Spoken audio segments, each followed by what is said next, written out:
Good morning, good evening, or good afternoon, depending on where and when you're watching this broadcast.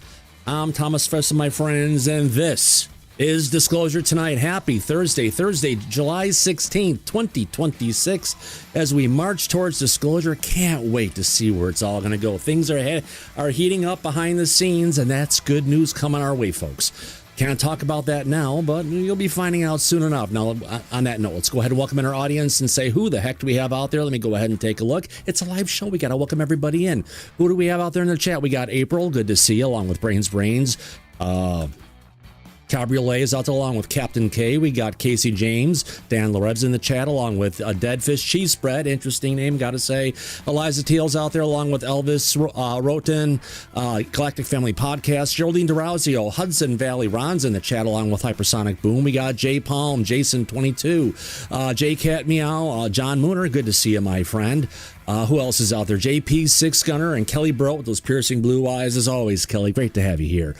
We've got Lisa and Mark. Good to see both of you. We got Martime, or Martimus, I should say, and Metal Gaming 420. Our resident Bogart is here, folks. Michael Drews is out there. Say hi to Mom for us. You got, she's 97 years old and probably one of our oldest viewers. How about that? She stays up and watches it with her 70-year-old son. Now, that's what I call a super fan. We also have Niles Guy, our resident Pitbull. Puck Alpha's out there along with Scooby Dooby Gooby, Scott and Steve Mateo. We got the Truth Master, Trevor Williams, True Blood, Wolf Dog 25, Wasteland Wonder, and of course the old timing tanker, also known as Andy.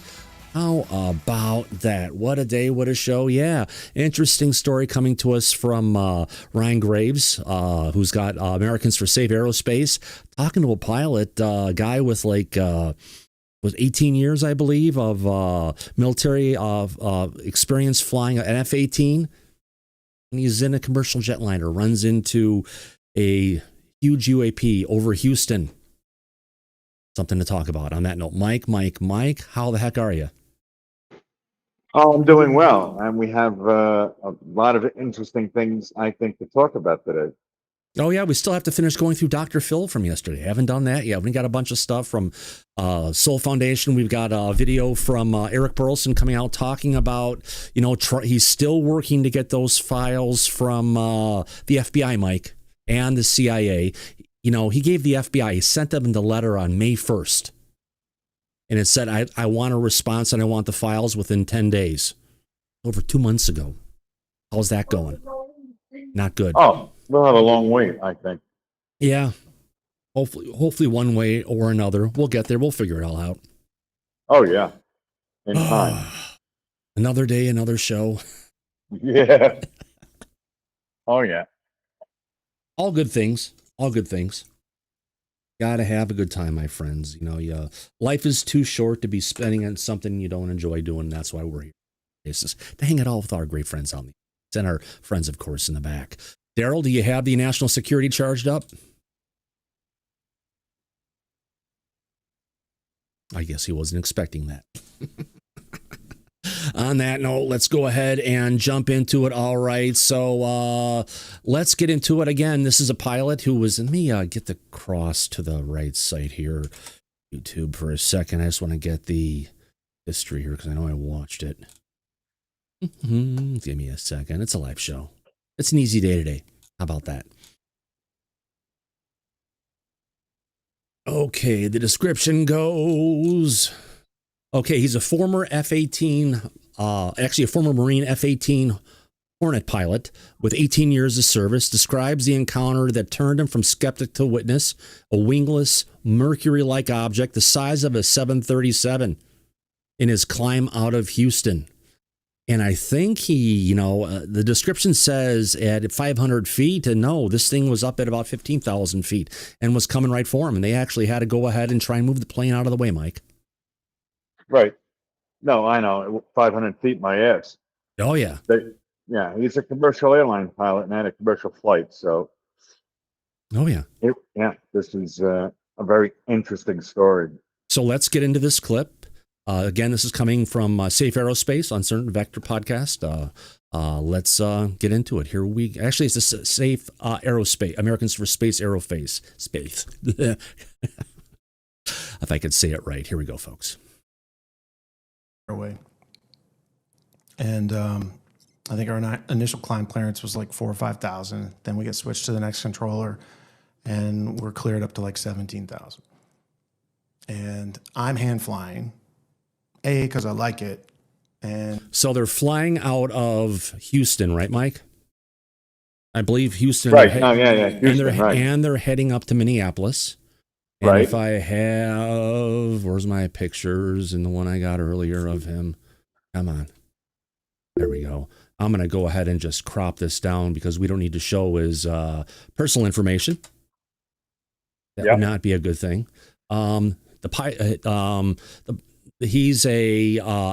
He has ratings or coming from the FAA, an airline transport pilot with commercial privileges.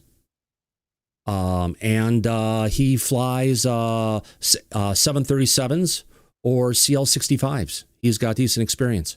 Someone who's been around for a while as a pilot. Again, military guy who went on to be commercial airline pilot, which seems to happen a lot.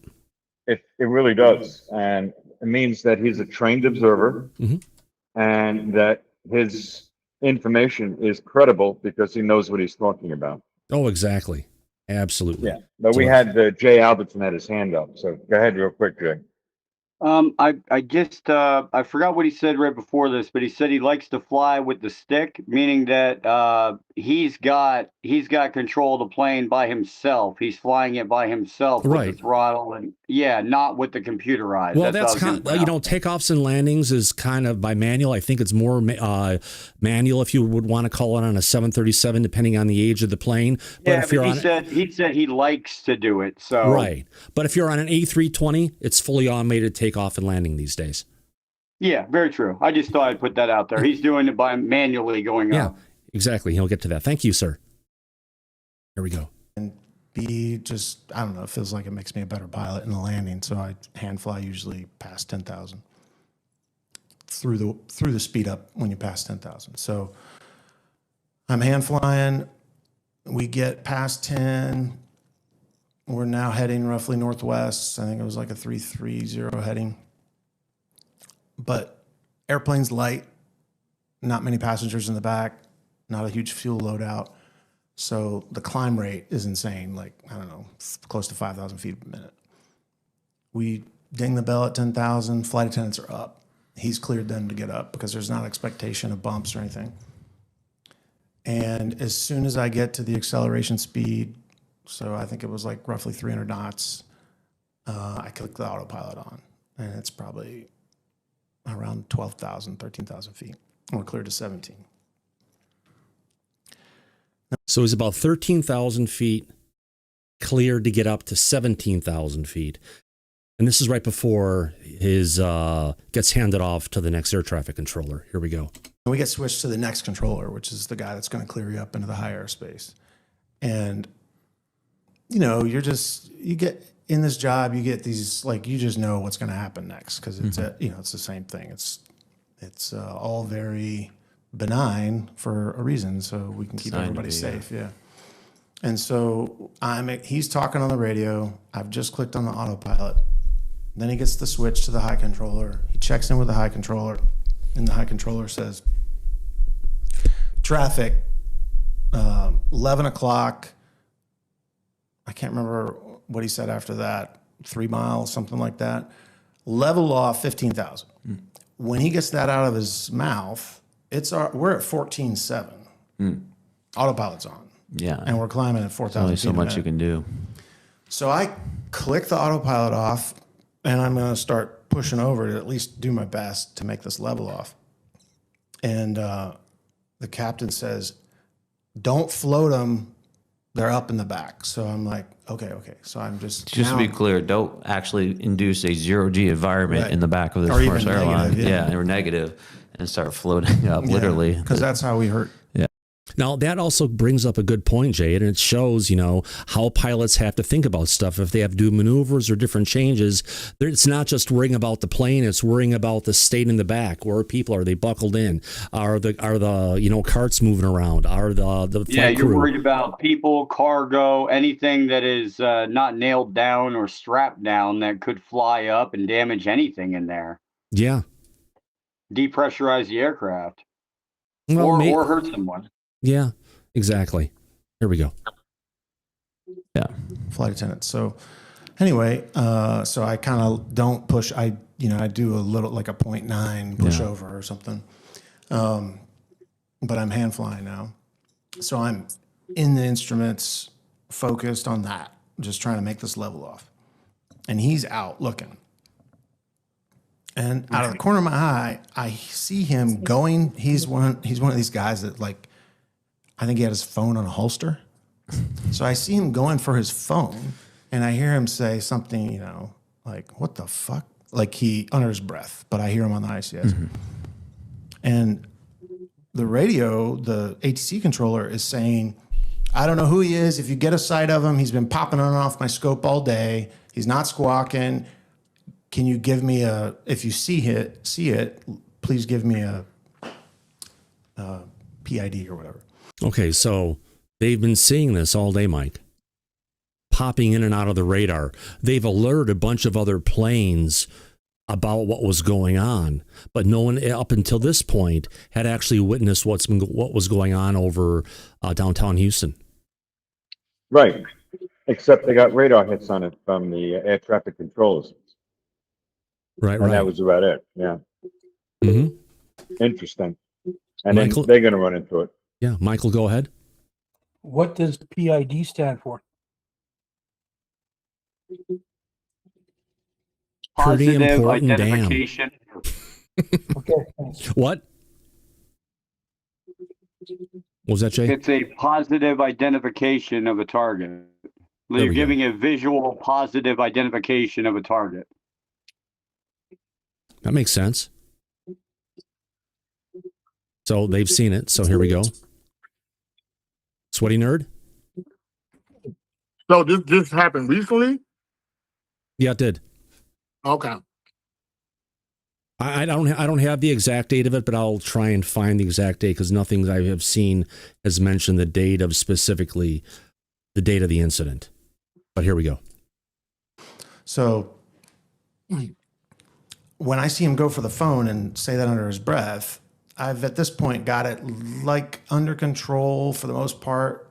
The rate of climb is definitely much lower now. I'm going through 15, but I'm like 15, 150 or something like that. And starting to come back down. Feeling more comfortable. And I come out to look at what he's looking at, that he's trying to get a photo with his camera. And at first, I'm like, is that a Mylar balloon? And then I'm like, just like, what the hell is that? I don't know what it is. But at first scan, it's probably like a mile and a half out. And based on the rate of closure, just from my eyeballs, because we don't have like a radar lock on this or anything, it appears to be still, like it's not moving. Mm-hmm. And it's just hovering in between those two layers of clouds. And it has this like, you ever play with like, well, you're not supposed to anymore, but the liquid metal mercury. Mercury, yeah. It looks like that. It's like kind of an iridescent, shimmering metallic surface. No wings, no doors, no thrust, nothing. Just hovering in between two cloud layers and reflecting the clouds on the top and on the bottom. Almost like if the radar guy hadn't told us to look there, I don't think we would have seen it. Yeah. And now we're doing 3, I don't know, probably ground speed 4 something. Indicator airspeed's 3 something. And the closure rate makes sense to that it would be still, because it's not like merging with another fighter. Mm-hmm. It's not like that. Yeah. And it's not like he's not like going parallel to me or perpendicular to me. He's just there. Mm-hmm. And so maybe call it plus or minus 50 knots from zero, maybe, right? Yeah. Something like that. Who knows? But also I notice as it gets closer, it feels like we're going to hit it. Like we're on constant bearing concentration range. Man, that's got to be a tough point to be in, Mike. going ahead and having a craft out there and you're going towards it. You're on a 737, which is like a turtle in the sky trying to maneuver compared to something like a Tic Tac. All right, here we go. And it's getting larger and larger. And it looks like the size of a 737. Like, it's big. It's not small. It's not a balloon. If you were to hold your hand out, how big of... Size of a 37 sitting there coming your way then. A Tic Tac, tick turtle? No, the plane is the turtle. The plane that's moving really slow. If these things is like, he'll talk about how fast it goes. Yeah, it's like we're moving in slow motion compared to them. There we go. An So object like that you at need. first time I see it Yeah. and it's oriented, and I mean, I guess Tic Tac is the best way to describe it. It's an oblong tube and it's like oriented on our axis. And it's like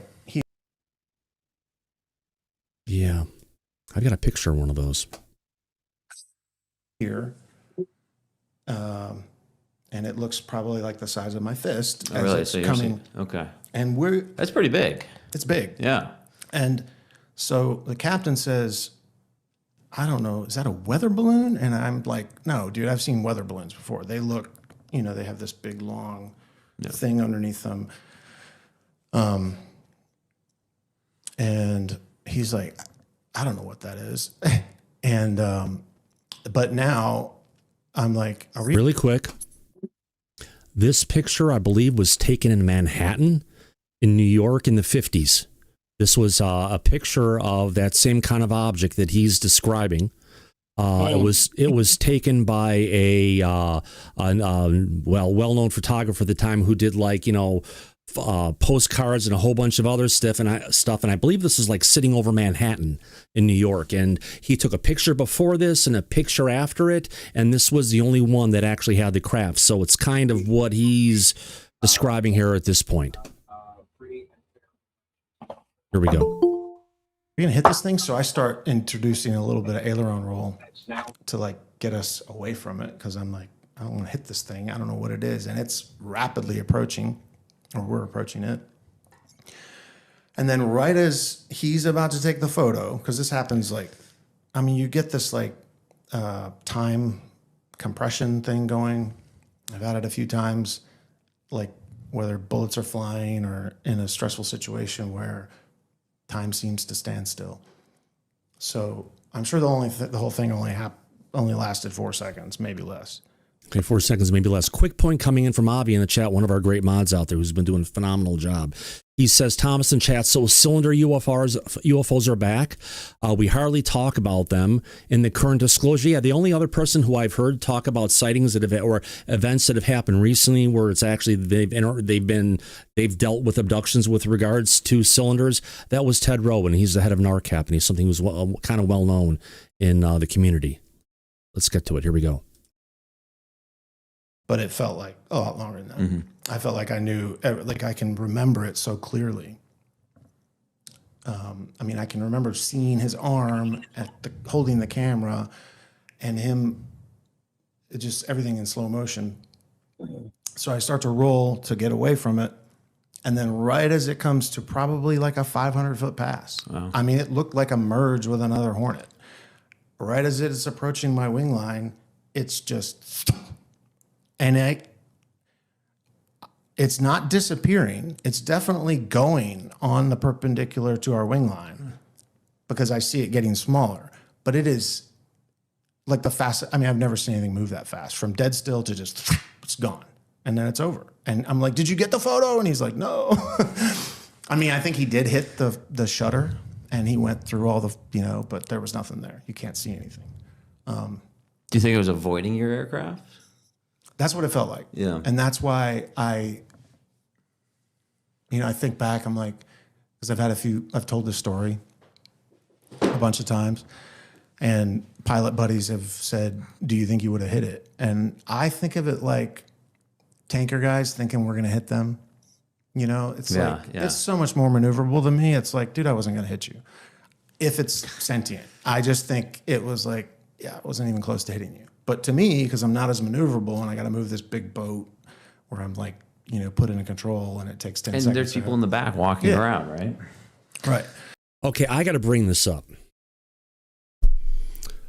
Ryan Graves has been a proponent to say, hey, we need to start talking about this. We need to get pilots talking about this.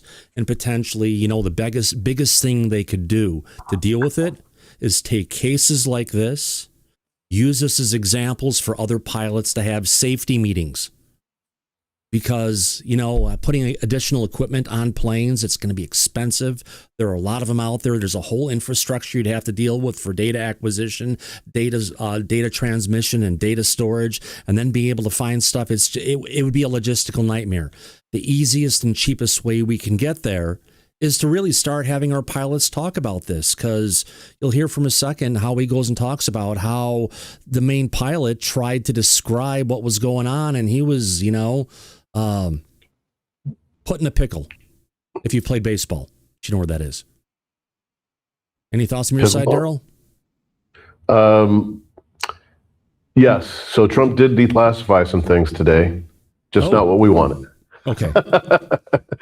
That's what I was paying attention to, what he was saying for a minute to see what he was going to talk about. Gotcha, my friend. Absolutely. Thank you. Appreciate that. But yeah, on this guy, you're right. There's a lot more information they bring out here that is interesting. I mean, the stigma is a big deal. Oh, it is. Absolutely. And it's just being able to get past it and letting people talk about it, not fear of reprisal, not fear of having to lose their job or have to get sent in for psych evaluation because they saw something that was really there. Right. Right. And by the way, nice sun out there by you today. Yeah. Thank you, Canada. Thanks to all the Canucks, I can actually stare at the sun now. Yeah. There you go. No big sunspots though. No, just a bunch of polluted air from Canada. Yeah. All right, Daryl, to aviation security. Oh, yeah. I don't think it'll go. Yeah. Here, I make it so. 1 second. All right. UVC camera. Here we go. Aviation security, my friend. Lift it up the other I'm side. mirrored the wrong way today. There we go, Chink. We got it. Thank you, sir. Let's continue on. Here we go. And you're deviating from your assigned flight path. Yeah. So I don't think, to me, I thought I was going to hit it, but I bet if we could talk to whoever was operating that it was never in risk of hitting us. But yeah. And then so then the controller is like, I need you to fill out an ASAP. Can you describe it? And the captain looks over at me and he's like, what do I say? Because he does, this is like on a recorded line. This is our job. It's how we feed our family. So he's like, what do I say? And I'm like, well, don't lie. Because I don't know, part of me felt like he was thinking like I should just make something up. Uh-oh. And so for whatever reason, I felt like telling him that. And then he clicked the mic and said, I don't know what to describe it as. Maybe a big Mylar balloon or something to that effect. Mm-hmm. And I looked at him and was like, that was not a balloon. I've looked into it. Mylar balloons would blow up past that altitude. Not possible. Even if there was a Mylar balloon that large that could move that way, not possible. But I think that's what he said on the mic. And the controller said, yeah, I don't think, something to the effect, I don't think so. And then he said, he's been popping on and off my scope all day. I remember him saying that. And he's not squawking and not talking. So it's been there. They ran into it. They encountered it. They saw it. And they said something. And I believe he's going to talk about they had to go ahead and file some reports on this as well. But it's unfortunate that, on how they've gone and declassified reports from the FAA, Daryl, that we've never gotten this one released or found it yet. Yeah. I mean, you'll find, I mean, you already know if you've seen this, that they did not go through all of the proper paperwork, unfortunately, on purpose. They never do they? But here we go. Let's play some more.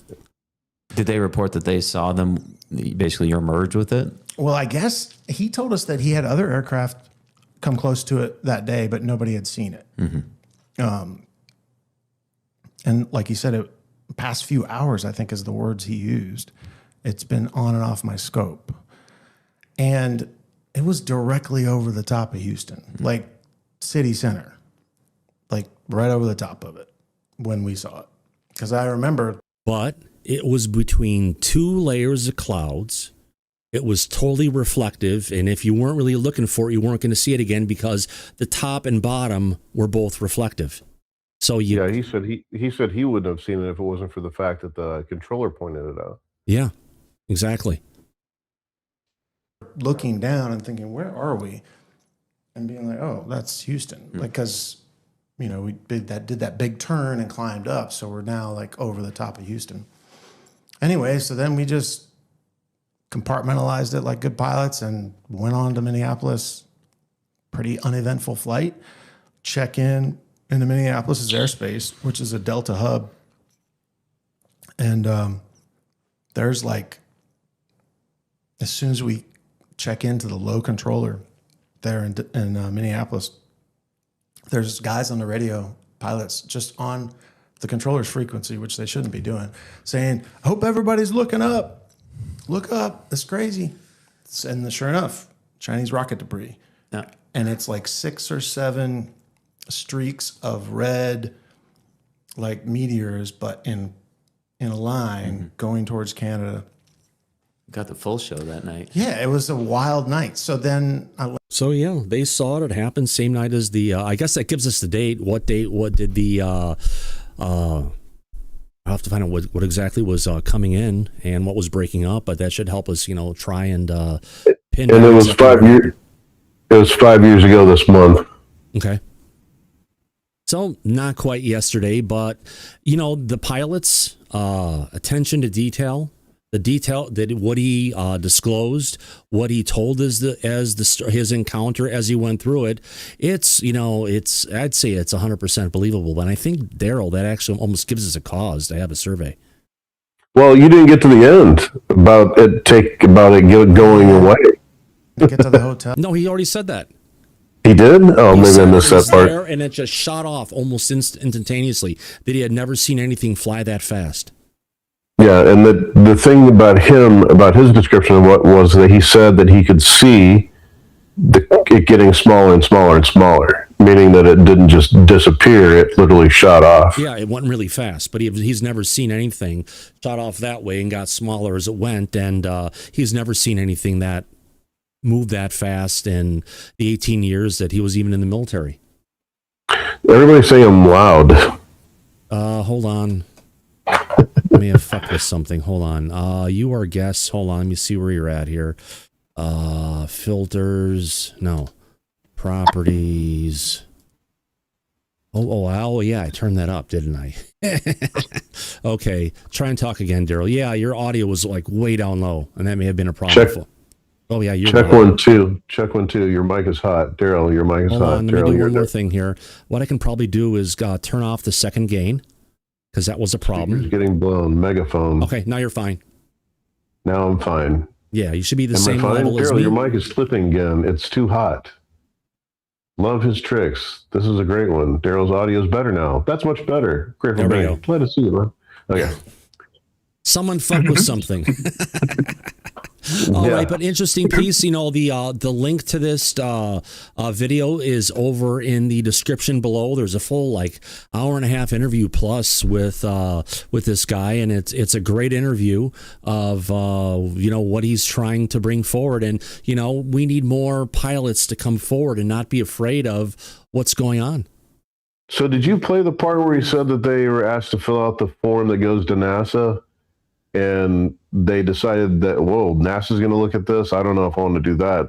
No, I missed that part. We're not going to get into that part because I don't want to get too much of the interview away. That's what you were talking about. I mean, you're saying that, people, there's the stigma. People don't want to report it. Well, they have a lot of, family. He points out he was newly married. He's got kids, doesn't want to risk his job. And this thing could potentially go to NASA. And he said, no, I'm not going to do it.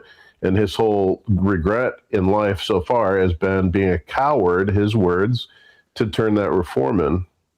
And that's why he's out there promoting and telling everybody else, hey, you really should do what you need to do these days, instead of being like me.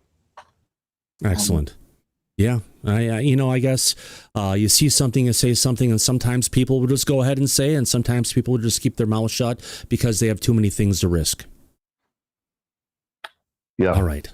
On our next piece, yes, we've got, there's not a lot of stuff going on in regular news right now. It's kind of quiet, I guess. Getting ready for the next tranche for things changing up in D.C., acceleration of the movement going forward.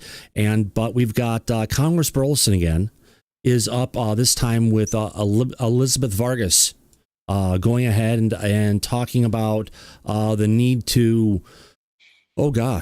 talking about trying to get the files and the information coming out of Virginia, Brazil, actually in the Campinas part of Brazil, down in the Campinas part. Yeah, Campinas and the Virginia region. Oh, okay. I'm probably saying it wrong, but yeah. Let's go ahead and play this one, and here we go. 30 years ago, in a city in a mountainous region of Brazil, several residents say they saw a cigar-shaped object crash into a field. Oh, wait a minute. I didn't realize, Abby, that's the second cigar for tonight. The secret word is cigar. Every time you hear that, no, we're not going to get there. Here we go. The story gets stranger. 3 teenage girls. Were you going to say something, Daryl? I was trying to, it could be what did you call it? Cigared. I could call it Lewinsky'd, and then you would you wouldn't exactly say cigar. If you're talking Lewinsky, you would almost think of like Jeff Bezos rockets that take off. I don't know. I guess people aren't as old as us to know Clinton. Yeah. Well, the point was Monica Lewinsky didn't get one of Jeff Bezos' rockets shoved between her legs. Yeah, I guess there's so many ways. Oh yeah. All right, here we go. Reportedly encountered a non-human being, they say, with red eyes, covered with oil, with veins from its neck to its arms. Red eyes, and it's fully lubed up. It was at a Diddy party. Yeah. Oh, I thought it was a reference to DC Muscle Wolf. Exactly. Rumors swirled that Brazil's military captured 1 or 2 of the beings and handed them off to the CIA and the FBI.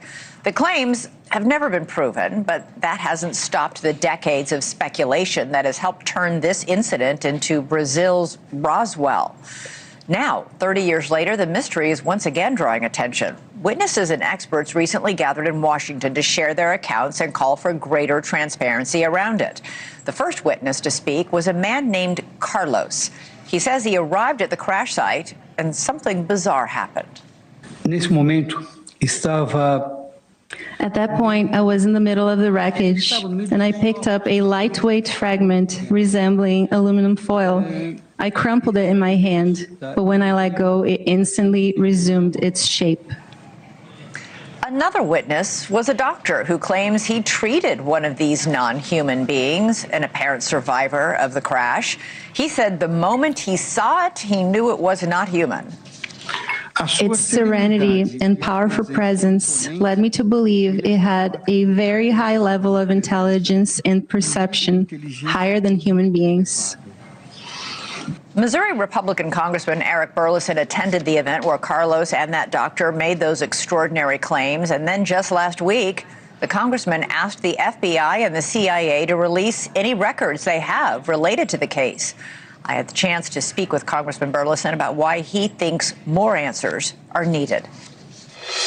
Congressman, this is arguably one of the most infamous and controversial UFO cases. It's known as Brazil's Roswell because of all the conspiracies and fascination around it.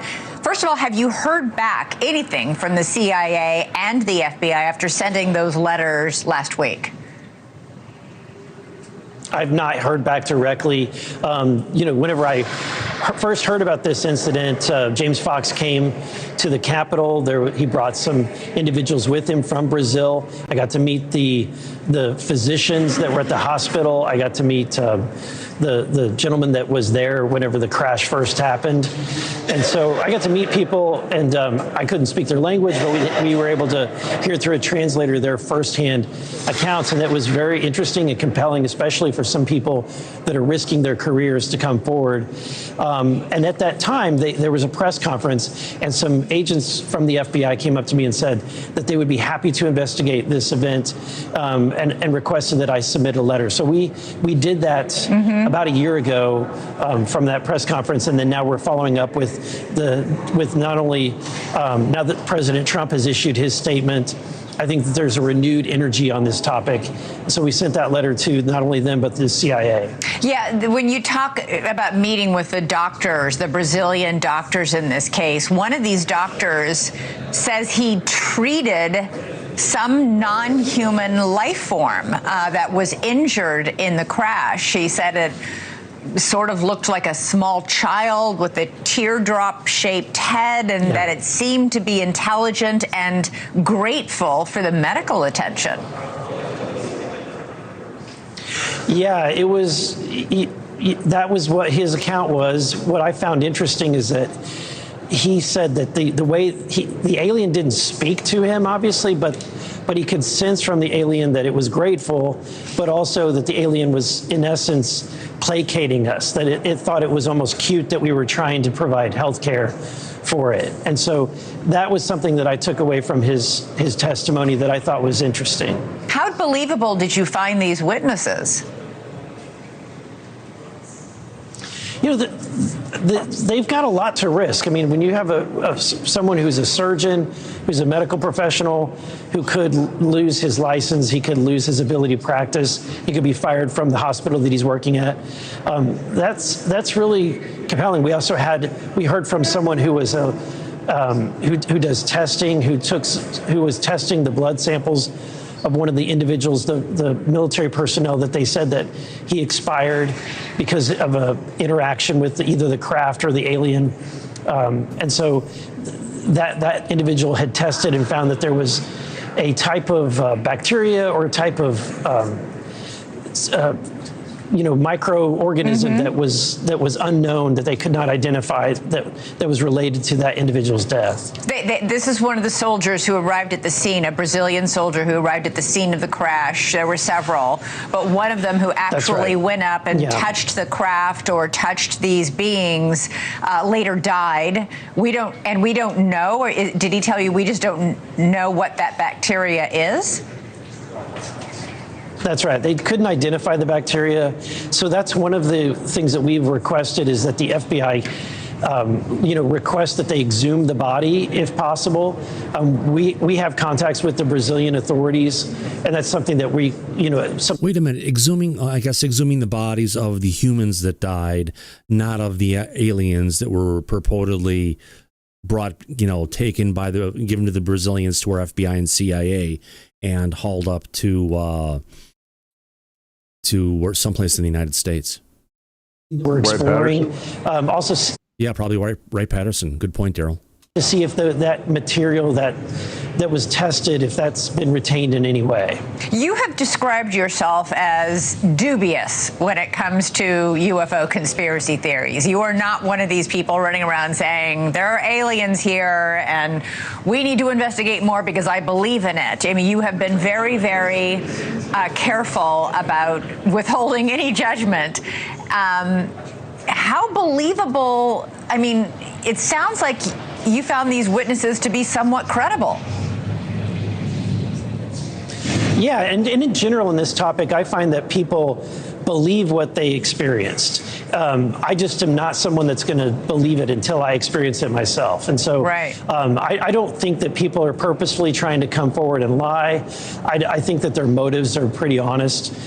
But at the end of the day, I'm in search of the truth, and I'm not going to stop until I get the cold hard facts or the materials in my hands. And I think that that's what the American people want. Look, we've heard a lot of narratives and a lot of stories, and they make for great stories, but that's about where it ends. And I think that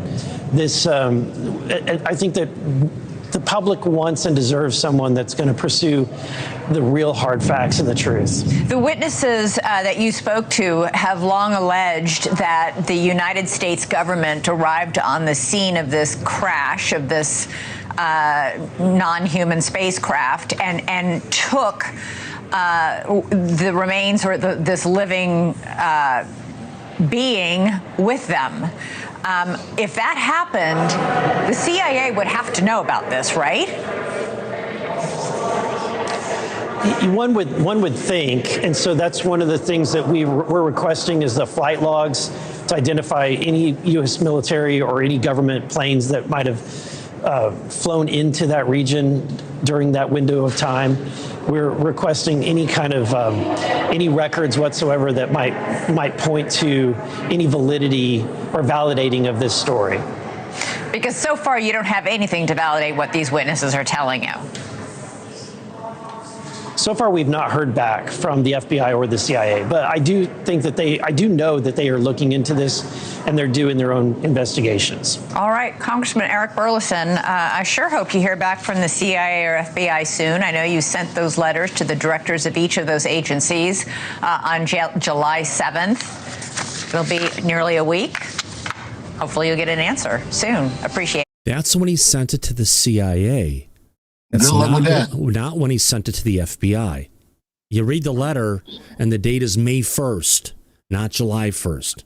So it's been over 2 months since these letters have gone out. And how does the sound clip go? We ain't found what? Oh, yeah, we got that one here, Mike. Yeah. Oh, wait a second. The FBI did respond to him, and Burleson should have told Elizabeth Vargas. Oh, Mike. I guess that also brings us up to, yes, this content is rated B for bullshit on some of it. Right. Not all of it. Bullshit. Yeah. All right, here we go. We'll let you know, Elizabeth. We'll let you know as soon as we can. Thank you.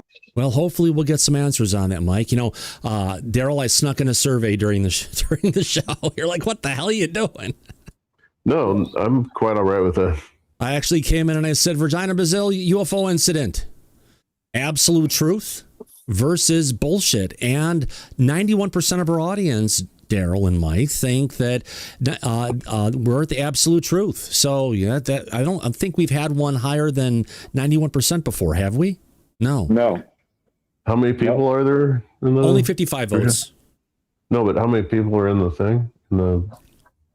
There was 340 some people in the show at that time. 340. So that's 16%. 16% of the more. Yeah, we need more people to vote. Well, then bring it up again if you'd like. No, not right now. All right, you're busy. We're just getting off the poll. Give me a minute to degrease. All right. Hey, next person we got coming up is Michael. Michael's sporting his gold sequins today.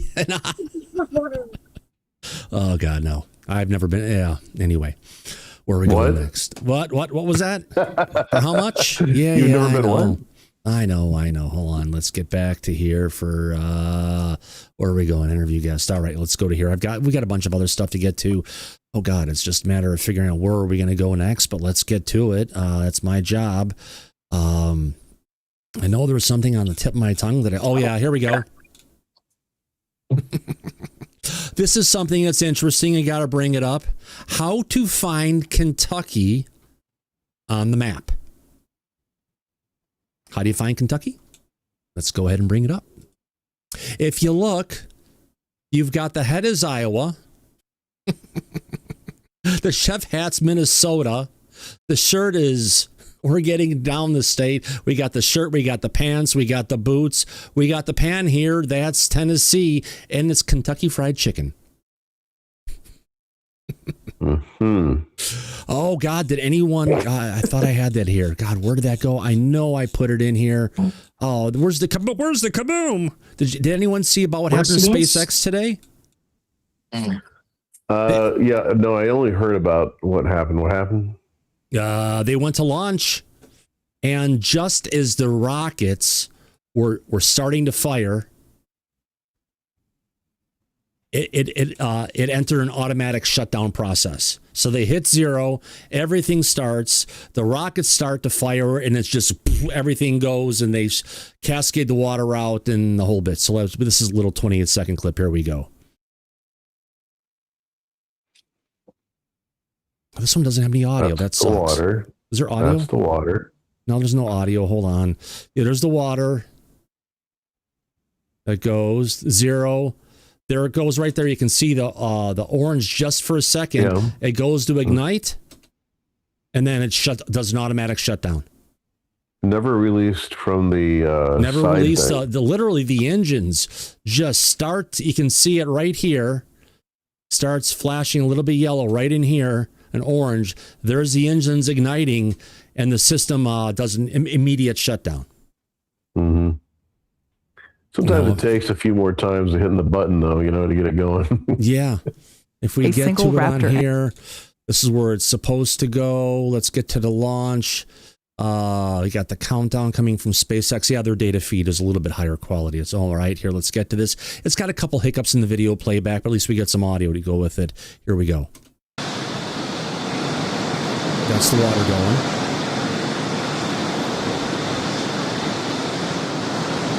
15 seconds. T-minus 10, 9, 8, 7, 6, 5, 4, 3.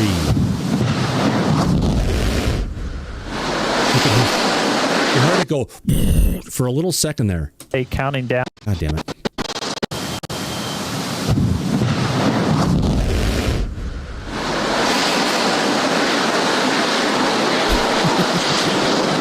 Something happened. They vented a lot of stuff out of there to keep it from going kaboom. Where's the earth shuddering? Kaboom. The alien shut it down. Yeah, it automatically shut down. They're like, well, it looks like we're put off at least until tomorrow. Just press the button again. As a reminder, since we already turned the diverter on, we are. Yeah, so there we go. SpaceX, they tried today. Let's hope they're going to be able to show it taking off and everything else, because they're going to be launching some new V2 or whatever it is, Starlink satellites, the bigger ones with the giant arrays up there, but not today. And at least they didn't lose anything. No lives, no ships. It's all there. Now they can just figure out who broke it, who forgot to plug it in. All right. Mm-hmm. Let's get past that one here. Go back to all bookmarks. Oh, gosh, I did it again. Damn it. I did it again. Hold on. Oh, is this from Turd Phase of the Moon or something? What?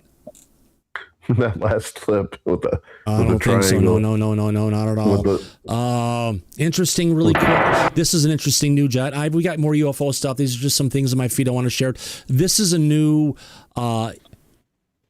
EC-2 standoff jammer, is designed to cripple adversaries' sensors and communications from long range without entering hostile airspace. The nickname of this craft, Daryl, is the Platypus. You can kind of see it looks like it's got a good. Yeah.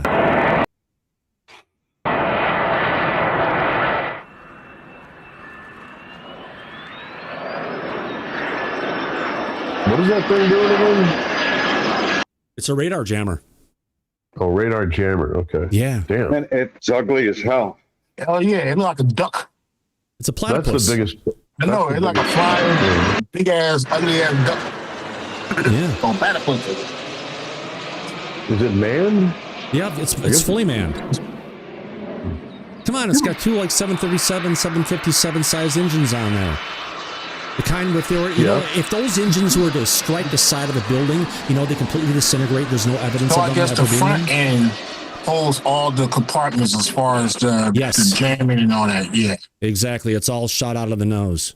What a great way to post it online so your enemies can see it. Oh, yeah. The Mighty Duck. Well, whose red dot is that? Oh, but Japan. you posted online. Oh, Japan. that's the Japan. white flag with the red dot. You've seen enough, but yeah. oh yeah, it's a good one. Okay, Japan. All right, thanks, Japan. Now we know. Oh yeah, absolutely. What else we've got going on here? All right. So on this day in 1950, let's turn back the clocks to 1952 when the Coast Guard photographer Shell Alpert took a photo of 4 brilliant glowing lights in a V formation hovering over the Salem, Massachusetts harbor right by their power plant. Project Blue Book investigated and ultimately labeled this encounter as unexplained. Oh, look, they're interested in our power plants way back then, too. Oh, wow. Yeah. It's nice to be able to go back in the days of UFO history and reflect on something. I wish we had that for every day of the week. But you know what? It's Thursday, and we're trying to find content, so let's enjoy it. All right. We're not going to get into there. All right, this is a sighting. It hasn't been debunked yet. This one came out yesterday. It's a strange Arctic sighting that's coming from a Chinese guy that was it's a particular set of images and an Apple Live photo that reportedly taken during the Arctic boat trip on May 8th of this year. It shows an unusually long, dark structure apparently suspended over or possession near the water, with mountains or ice formations visible behind it. The original witness appears to have been a Chinese woman studying or living in Europe. She said she noticed the object while looking toward the coastline through high-powered binoculars and attempted to record it by holding her phone against the eyepiece. According to her account, the object looked black, solid, and three-dimensional, something between a cigar and a long piece of black pudding. It appeared to retain the same shape as the boat continued moving along, with no obvious wings, navigation lights, smoke, or wake or visible changes in form. She estimated the sighting occurred at approximately 9:30 p.m. local time. The precise Arctic location and travel route remain unknown. But if you get the live photo, you can get the GPS location of where it was taken. So if anyone gets that, we can find it out with even asking the witness, because the metadata is already there. One strange detail came afterwards. The witness claimed she became unusually sleepy following the sighting, fell asleep until the boat was nearing shore, and largely forgot about the incident until rediscovering the images several days later. That experience is subjective and cannot be treated as evidence of anomalous effect, but it formed part of her original account. Garnett, yes? Your hands up? You need to unmute yourself? I can't do that for you. All right, we'll come back to you in a little bit then. All right, the witness rejected the possibility of a reflective or mirage based on what she observed in person. However, the object's distance, size, and nature cannot be reliably established from these compressed images alone. Whatever it was, it makes for one deeply strange artifact, Arctic photograph. So here's the one object where she's trying to get it through her piece, and I wish I could find the... Dang it, it's not letting... You know what I need to do? Hold on. I need to download it. It's not letting me pause and unpause the way I want to go ahead and do it. Open external application. Where'd you go? Oh. The video. There we go. All right, I've got the video here. Let's bring it up. This is... Okay, so let's get to that. Let's bring it up. Let's go ahead and go through it a little bit. And if I can go ahead and bring that down, she's going to try and get it to focus in.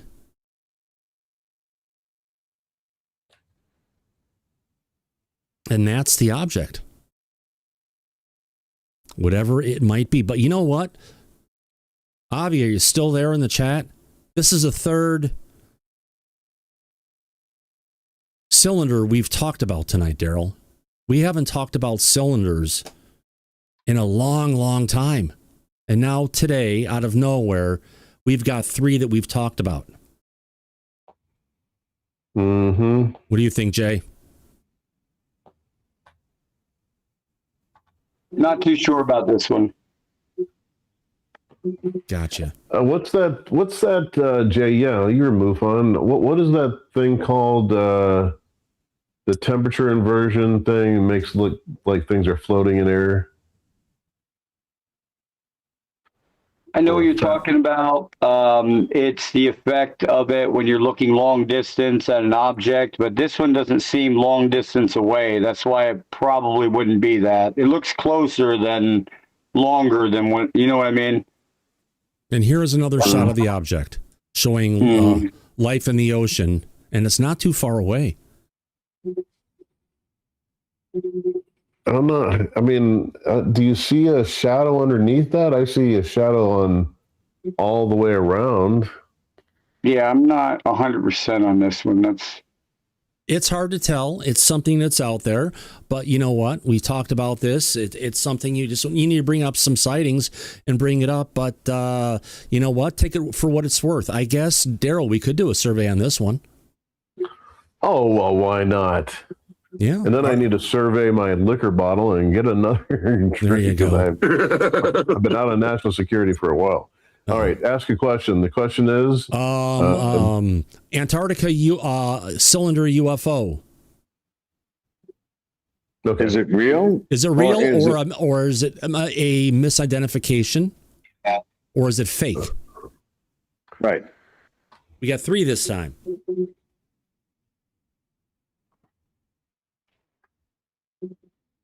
Yeah, we should get this one. I think we can go ahead and start. Let's get this up and going again. Here we go. Start poll. Start a poll. All right, here we go, folks. What is our audience going to tell us? Is the ice UFO real? You just did yes or no. Okay, that's easy. I said it's real, it's a misidentification, or it's fake. But either way, yes or no, that's easy. Easy enough. We're good. 3? Yeah, I was going to give you 3 for once. We haven't done that in a while. I really need to pay attention. That's okay. You got too many windows open. I do. I probably need to go back to the chat. Oh, here's the poll. Is the ice UFO? Yeah, good enough. We got it. Okay, Google. Set a timer for 1 minute and 30 seconds, please. Oh, we already have more votes than the last one. 30 seconds. 1 minute and 30 seconds. And we're giving it an extra 30 seconds. What the heck? With 67 votes in, I think we're going to get up to those 77 viewers who usually vote, Mike. I mean, Daryl. I mean, it kind of looks like it's on the beach and there's like little aliens in white suits out there kicking the tires. It could be. Could you pull up the other photo? I'm curious because there definitely is a notch. It's notched, right? Or it's slanted on the ends. And on that one, it looks like maybe that's just an artifact. But go to the other end. On. We got this one. Why does it look? Oh, okay. One's on an angle. They both have the ends where it's kind of like, I guess it does look like a little bit of a notched end here going flat, but on the other end, it's going up. And here's the thing. It's a direct side-on view. It could be a flat object. It's a lot wider, but that's just what we're seeing. But it really looks like it doesn't look like it's curved in the center. The lighting is consistent going through it. So it's interesting nonetheless. Are those little white things on the side of it on the other photo too? No? Yeah, they're right here. Oh, they move. They are kicking the tires. No, I guess, yeah, they're not. I don't know what that could be. Ice, maybe? I don't know, man. But these don't show the things in the water, whatever those are, penguins or some kind of wildlife. Oh, our timers are up. Yeah.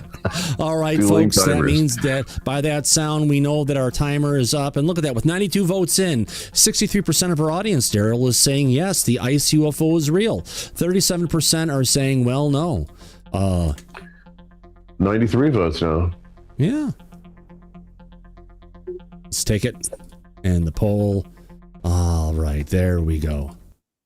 Well, it's always good to get a survey to figure out where our audience sits because, you know what, we're a community. We all look at stuff differently, and it's always good to know and understand where our audience takes us. Because remember, you know, you got about 20% of the people, Daryl, who are in the audience are the ones who are the naysayers, maybe 30%.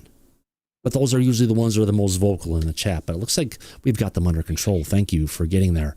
All right, so let's close that one down. Let me get back to where the fuck is Brave. There it is. I know we've got some more stuff to get to here tonight.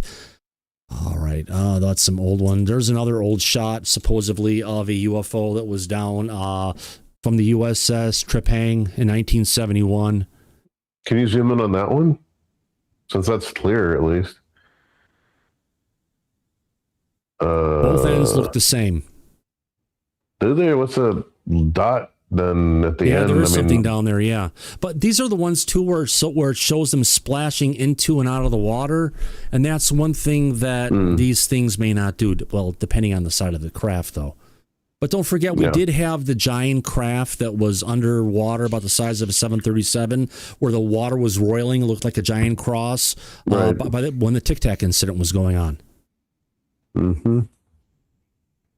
And that's something different. I want to believe on that one, but I don't know the provenance of it. It's hard to tell.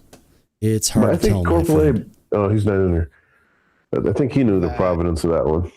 Yeah. Well, there's another one I saw of those schmucks talking. Did you watch that interview? I got through about half of that one, I believe. And I had to do something else. I swear there's a bunch of things that I bookmarked that are not showing up in my bookmarks. Where the hell are they? Give me a second here. Let me just go to X.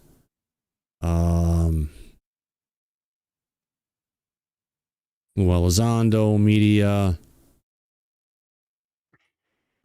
Are you aware? Okay, we got two questions from Lou Elizondo on this one. I think it's two separate pieces.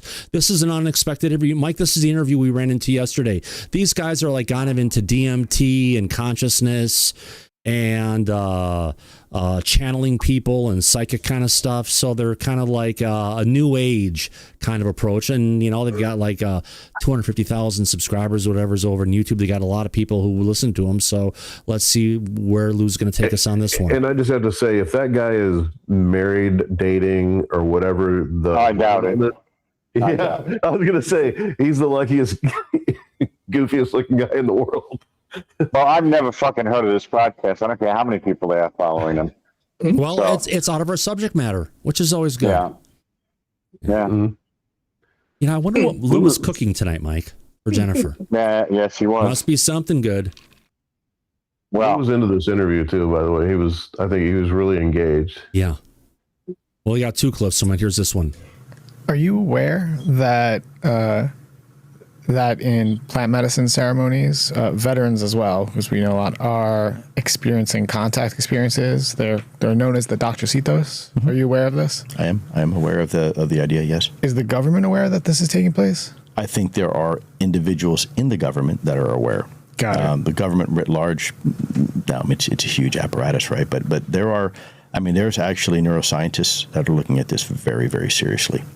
Yeah, things like psilocybin, MDMA, and MDA. I think it's what do they call MD? MDA is sassafras. Yeah, and MDMA is also. It just has. So unfortunately, I can't talk about that in any real way because I have a security clearance and everyone kind of gives me a no on that. But with that said. Meaning it's not that he can talk about it because it's dealing with UFOs and stuff, and he knows some people in the government who know about it. He just can't talk about recreational drugs as they would consider it as someone who has a national security clearance, because that would probably nullify national security clearance. Right. Which clearance is that, Mike? Oh, wait, we can't talk about that. Daryl, you need to go. You need to go refresh your national security. I do. But I can still get a little bit out of here. There we go. All right. Cheers. We're on the right side and everything. Cheers, my friend. There we go. Cheers, everybody, to national security. Mm-hmm. All right. There we go. I'll be right back. I do know that, I know a lot of veteran friends of mine who have substantially improved their personal well-being with therapies that were considered unconventional before and now turn out to be, quite therapeutic. Mm-hmm. There you go. Yeah, it does work for therapeutic stuff. Helps people kick habits, smoking, alcohol, a whole bunch of different stuff, and helps connect stuff. They've actually been giving it to people lately, at least high doses of psilocybin. And besides freeing out grandma, there's actually even reversing, at least on a short-term basis, dementia. So, yeah, this stuff is great. It actually creates neuroplasticity. It makes more connections between your brains that were never there before. And it's actually one of the few things that's actually out there that actually causes the neurogenesis, which is the creation of gray matter in your brain. So we've got there are some stories about Parkinson's also being cured from using that ibogaine. That's the big one. Yeah, ibogaine. Absolutely. And some people with Parkinson's have also got it with, I believe, CBDs. They've been helped. Or THC, one of the others. But yeah, there's a lot of stuff out there to help people, as we get older. Let's see this next one. Oh, my God. That face looks familiar. Who the hell is that? Kehoe. No, I almost thought it was like Tyler from the Total Disclosure podcast. Eddie Murphy playing that white guy in Coming to America. There we go. All right. This next one's a minute 24. I think they're all going to be different clips. So hopefully, let's cross our fingers. There's a different clip on this one from Lou. Here we go. Government has a long... Oh, Jesus Christ. I made us... What did they do? History of lying to the American people, which is also a problem, right? Look at things like... I think they just cropped it so bad.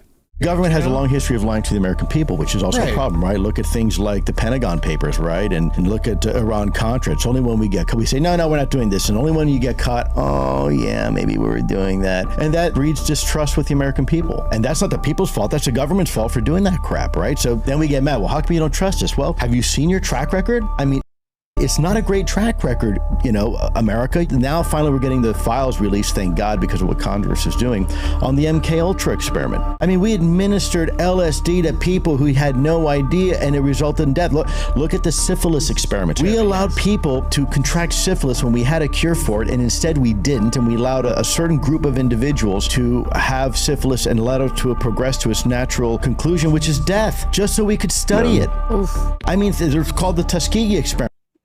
This is what our country did to our own people, not the enemy, our own people. Yeah, people are pissed. People look at that and they have a sense of distrust. I get it. I do too. And this is why I say to people who want disclosure, when is our government going to say, you really going to trust your government either way? Because they just told you for the last 80 years it doesn't exist. Now you're going to trust when they say it does exist. I mean, it doesn't work that way. It's one way or the other. Either you trust your government or you don't. And if you don't trust your government, then in the government, we have to do a better job of restoring that faith and confidence. And how do we do it? By being honest. That's it. There we go.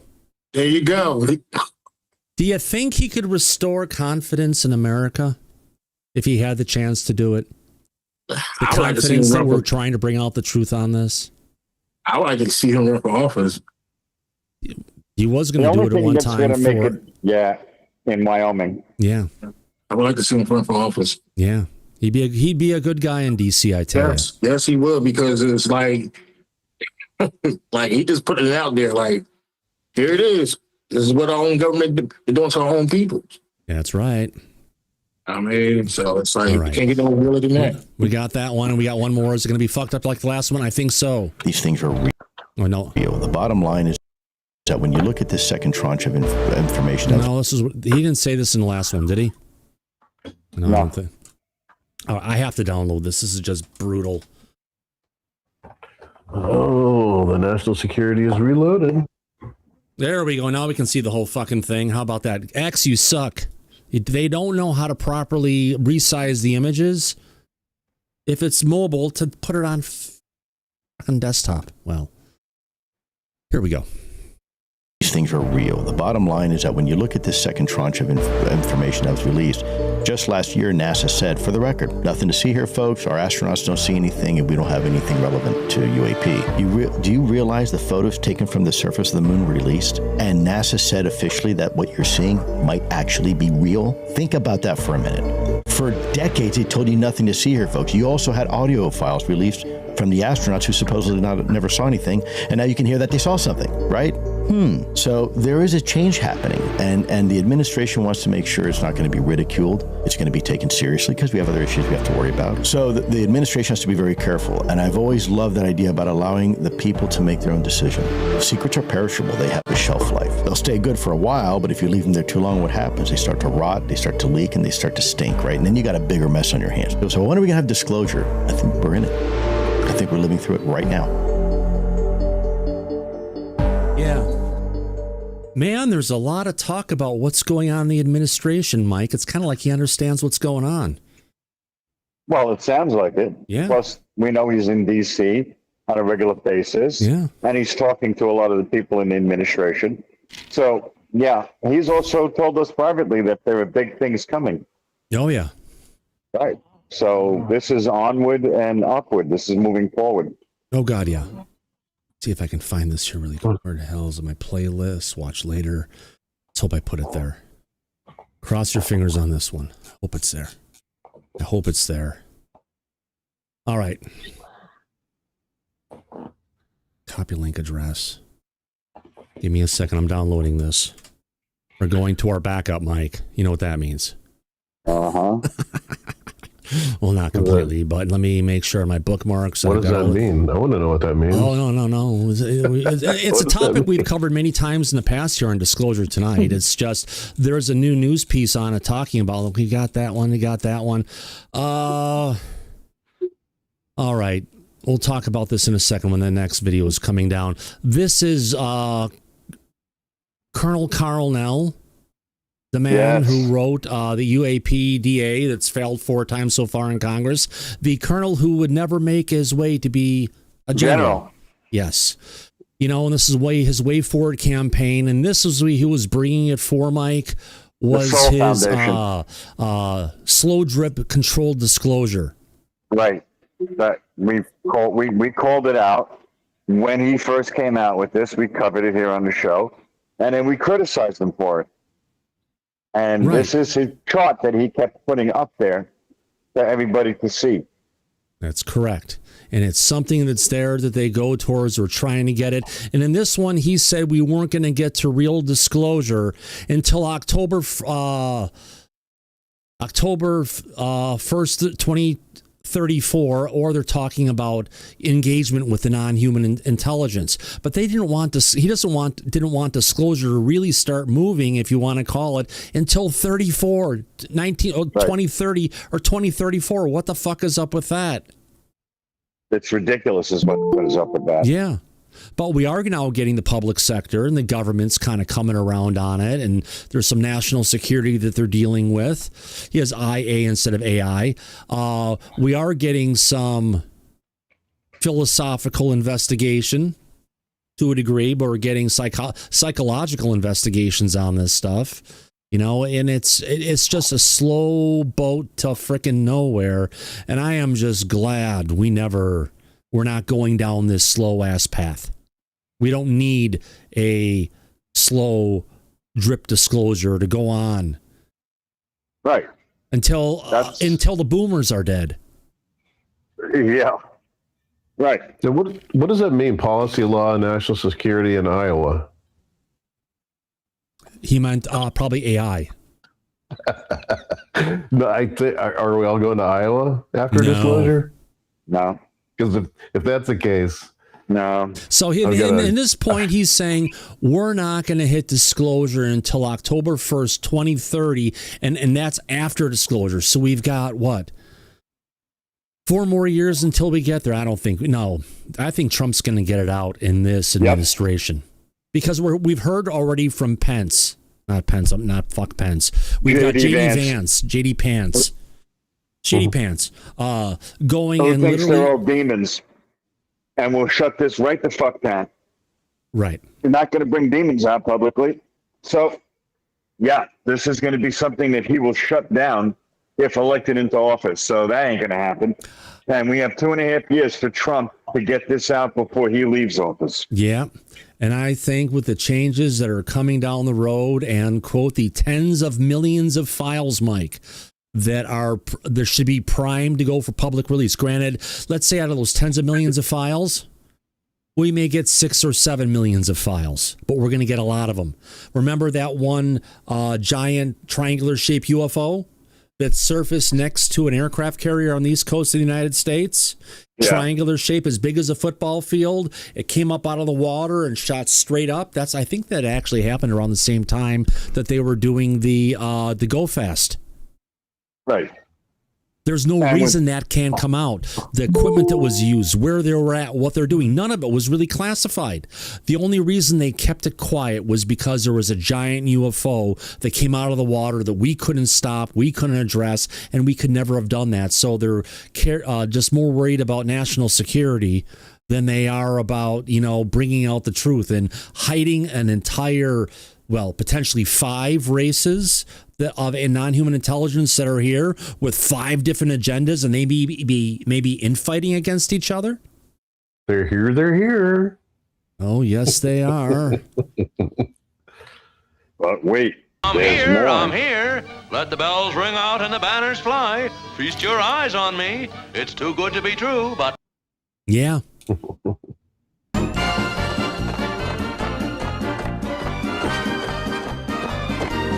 Sorry, folks. We have to have a little bit of humor after we kvetch and bitch for a bit. I could say I'm verklempt and we can move on to the next thing. Talks amongst yourselves. Muck. Oh, yeah. All right. We've got all the words. Oh, we got JD Pants done yesterday. Is there something that I missed here? Oh, yeah, Cyclospora is out there. We're hitting 10,000 cases of explosive diarrhea. And no, it's not the Republican Party nor the Democrats. This is hitting everybody equally, at least those who like to run to the border for Taco Bell. We got that one done. We covered that yesterday. That's just Dr. bullshit. Phil. You never finished Dr. Phil yesterday. Oh, okay, let's finish Dr. Phil. Thank you for reminding me. I knew there was something I forgot, but before we got... Okay. Do we want to hear more from Phil from yesterday first, or do we want to hear the update about the missing scientist mystery? New clues and evidence that's come forward. Yeah, we can hear that, even though you and I know most of that missing scientist bullshit is bullshit. So let's see what they've come up with that's new. I'd like to hear that. All right, let's do it. I was going to say, let's do a survey for the audience. People are saying, no, Dr. I'll can my poll. I had it going. Do it. Go ahead, put it up there. Let's see where the audience takes it. Audience, this is your choose your own adventure moment. How many other live streams give you a chance to go ahead and vote and say, what the hell are we going to watch next? It's like voting on Dad changing the TV channel.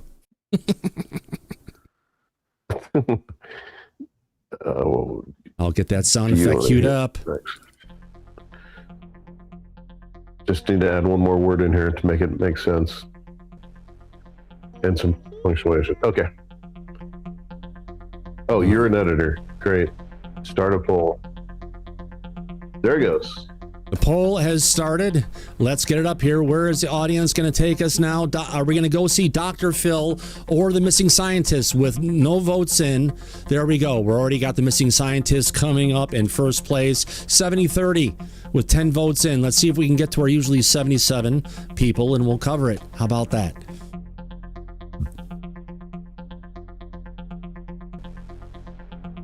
Oh, there we go. I can turn on the volume here.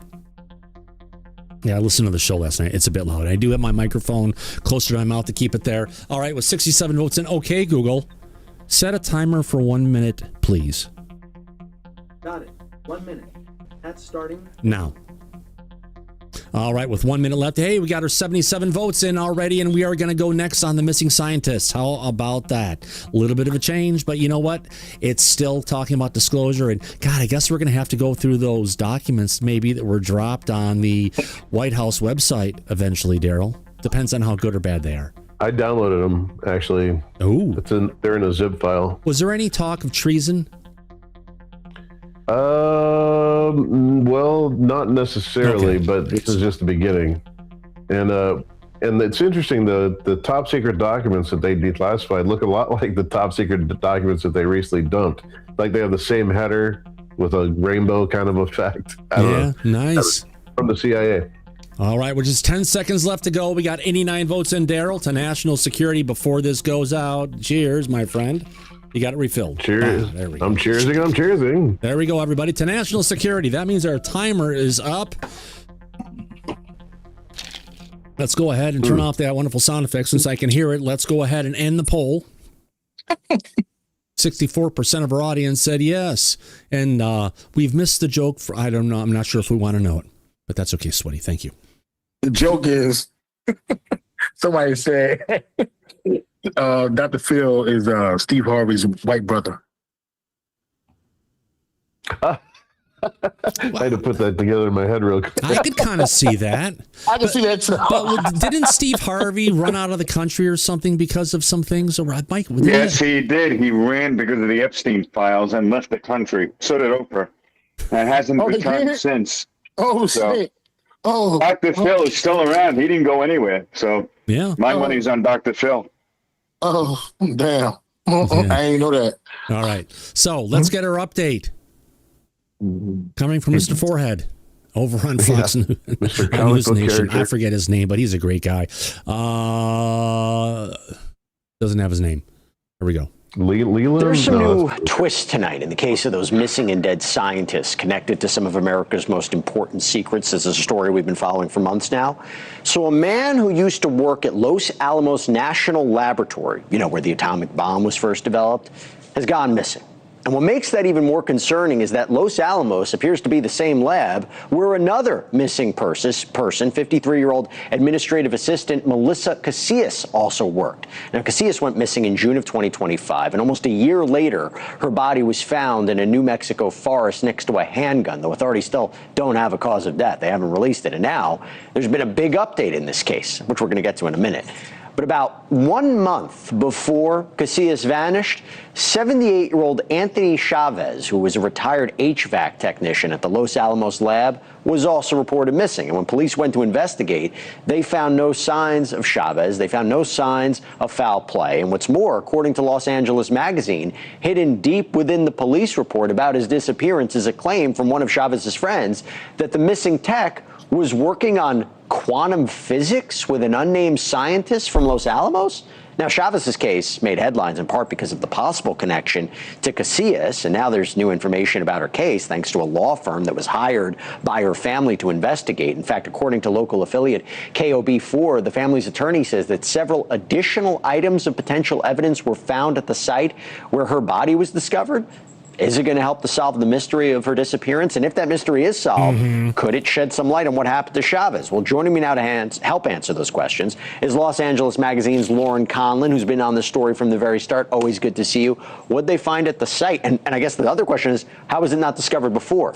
That is the question. And I spoke to a family member of Melissa Casillas, and they let me know that they had hired a private search and rescue team to survey the area where Melissa was found after police said they had opened the scene back up, that, you know, it was no longer a crime scene. They wanted to sorry, I have to bring it up. She reminds me of someone who may have gone to band camp.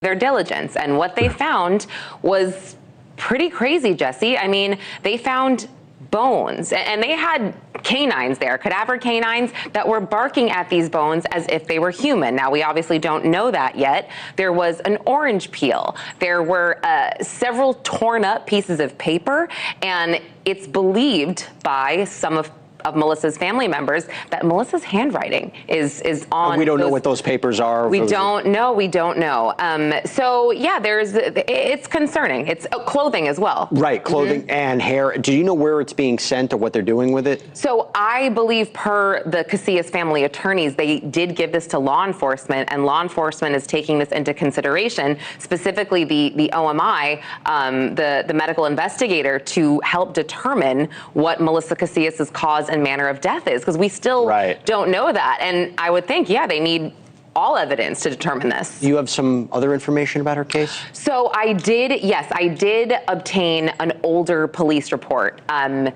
had some information about Melissa's disappearance that I had not come across before. Now, I saw that police were able to get a search warrant from Los Alamos National Lab to obtain Melissa's emails and communications to potentially see, you know, if anything was going on. There's no actual results from that, but something that was odd to me is that they said that after they checked cameras, whatever they had to check, Melissa's car wasn't captured on surveillance that day, although it was said she drove to work, dropped her husband off, and then, left because she forgot her badge. And then there's surveillance of her walking on that interstate. Well, that's yes, on a highway, but I mean, to not have her car on camera, they said they've had it every other day for the last X many months. So talk to me about Chavez. I mean, this is interesting. One of the things he apparently left behind was his claimed silver Acura, right? Yes. The connection to quantum physics. What's going on there? I mean, I'm just happy that Anthony Chavez's case is getting some attention, because I feel like that case has sort of kind of, fallen to the side a bit. But he was retired. He was reportedly an HVAC tech. He left his cigarettes at home. He left his car, obviously, his keys, his wallet. He did not have a cell phone, but reportedly, per his friend, his hobbies really were reading and hiking. And if he was going to go hike, he would take his cigarettes with him. So his friend, when Anthony wasn't answering his house phone, his friend drove an hour to his home. All the lights were off. The front doors locked.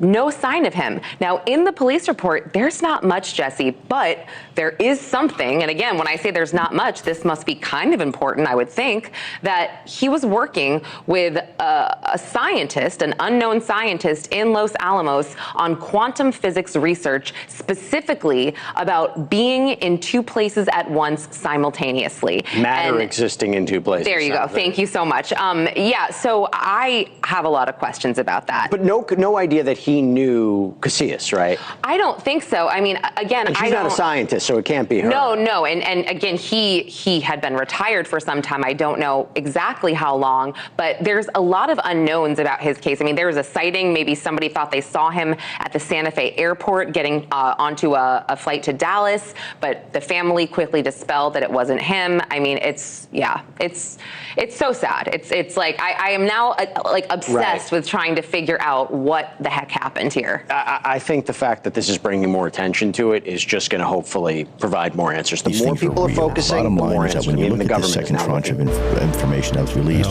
just last year, NASA said, for the record, nothing to see here, folks. Our astronauts don't see anything, and we don't have anything relevant to Jesus UAP. Christ, hold on a second, realize folks. the I photos gotta figure this out. It just started playing shit in the background. Oh my God, what is this thing doing? I know where this is coming from. Oh, there it is. Fuck, it started playing this shit in the goddamn background. And I didn't do stuff to start it. Don't you love that when that happens, Daryl? Yeah, it does happen. Especially when you have all these monitors open and all these different windows. Yeah. Yeah. All right, sorry about that, folks. Rewind a little bit. There we go.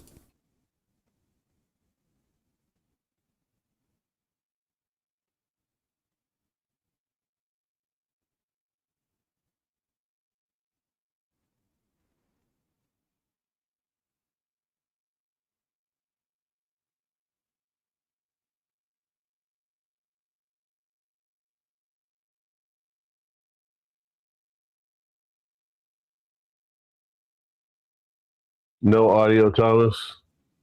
No sound. Oh shit! Yeah, sorry about that, folks. Yeah, I turned off the audio when I was freaking out, and I didn't realize. No, stop it! I got to turn it back on again. Sorry, folks. Here we go. My fault. Don't leave. I got it. We got it fixed. An unknown scientist in Los Alamos on quantum physics research, specifically about being in two places at once simultaneously. Matter existing in two places. There you go. Thank you so much. So I have a lot of questions about that. But no idea that he knew Casillas, right? I don't think so. I mean, again, and she's not a scientist, so it can't be her. No. And again, he had been retired for some time. I don't know exactly how long, but there's a lot of unknowns about his case. I mean, there was a sighting. Maybe somebody thought they saw him at the Santa Fe airport getting onto a flight to Dallas, but the family quickly dispelled that it wasn't him. I mean, it's so sad. It's like I am now obsessed with trying to figure out what the heck happened here. I think the fact that this is bringing more attention to it is just going to hopefully provide more answers. The more people are focusing, the more answers. I mean, even the government is now looking into all these cases. Lauren Conlon, thank you so much. Really appreciate you. Thank you for for spotlighting these cases. Got it. Of course, we're going to stay on top of it. Guy go missing? The mystery surrounding the disappearance of retired 6 Air months Force ago? Major General William Neal McCaslin may have just taken a major turn. Remember, his case started the whole. Michael, before we move on too far, your hand is up. Yeah, like he was an HVAC tech. Those guys clean filters. He and wasn't, change filters but all I day. thought that he wasn't an HVAC guy. I thought he was a solar guy. Well, she was saying that he was an HVAC tech. Okay. And what's he doing? I mean, there's a big difference between an HVAC tech and a guy working in quantum physics. No, the HVAC guy came across to the house in the morning for McCaslin. He was the last guy that was there. Dave C. Yes, correct. He was a solar guy who was there, and his wife. When his wife had left to go to the doctor, the solar guy was there with McCaslin alone. And supposedly then the last person to see McCaslin alive would be the solar guy. Now we're saying he's an electrician. The worker. Whoever was there to get the stuff done, that was the last person that saw him. But you know what we've never seen? We've never got a statement from him. He's never come on camera. He's never talked about any of that stuff. So who is this mystery person? The police said they cleared him, the sheriff did. And Michael was saying that, did he say he was an HVAC guy? This woman that he was interviewing. Well, it's gone now, Michael. We'll never know. Oh my God. Yeah, I guess we won't just a retired HVAC guy. That I don't know what that has to do with quantum physics, but this is just something that's they threw together that doesn't make a lot of sense, to be honest with you. Exactly. And if they think we're gonna get answers from the government, don't hold your breath. Yeah. Well, it looks like, Mike, we are being Washington State is being invaded by Canada. Up in Whatcom County, Washington, they had something that was initially called the border fire, which was right over the border up in Canada, and now the border fire has now started another fire down in the Annapolena Luna fire. Hate to interrupt for that. That's just in the feed. Kyle, your hand is up. Hopefully you're feeling okay today. Doing good. How about you? Good. I filed some FOIA requests a couple weeks ago, and one was on Doppser records for McCaslin. Yeah. And I got an answer. Oh, what'd you get? You got an answer already? Yeah. No hit. No hit. So there's a discrepancy in the wording that they used.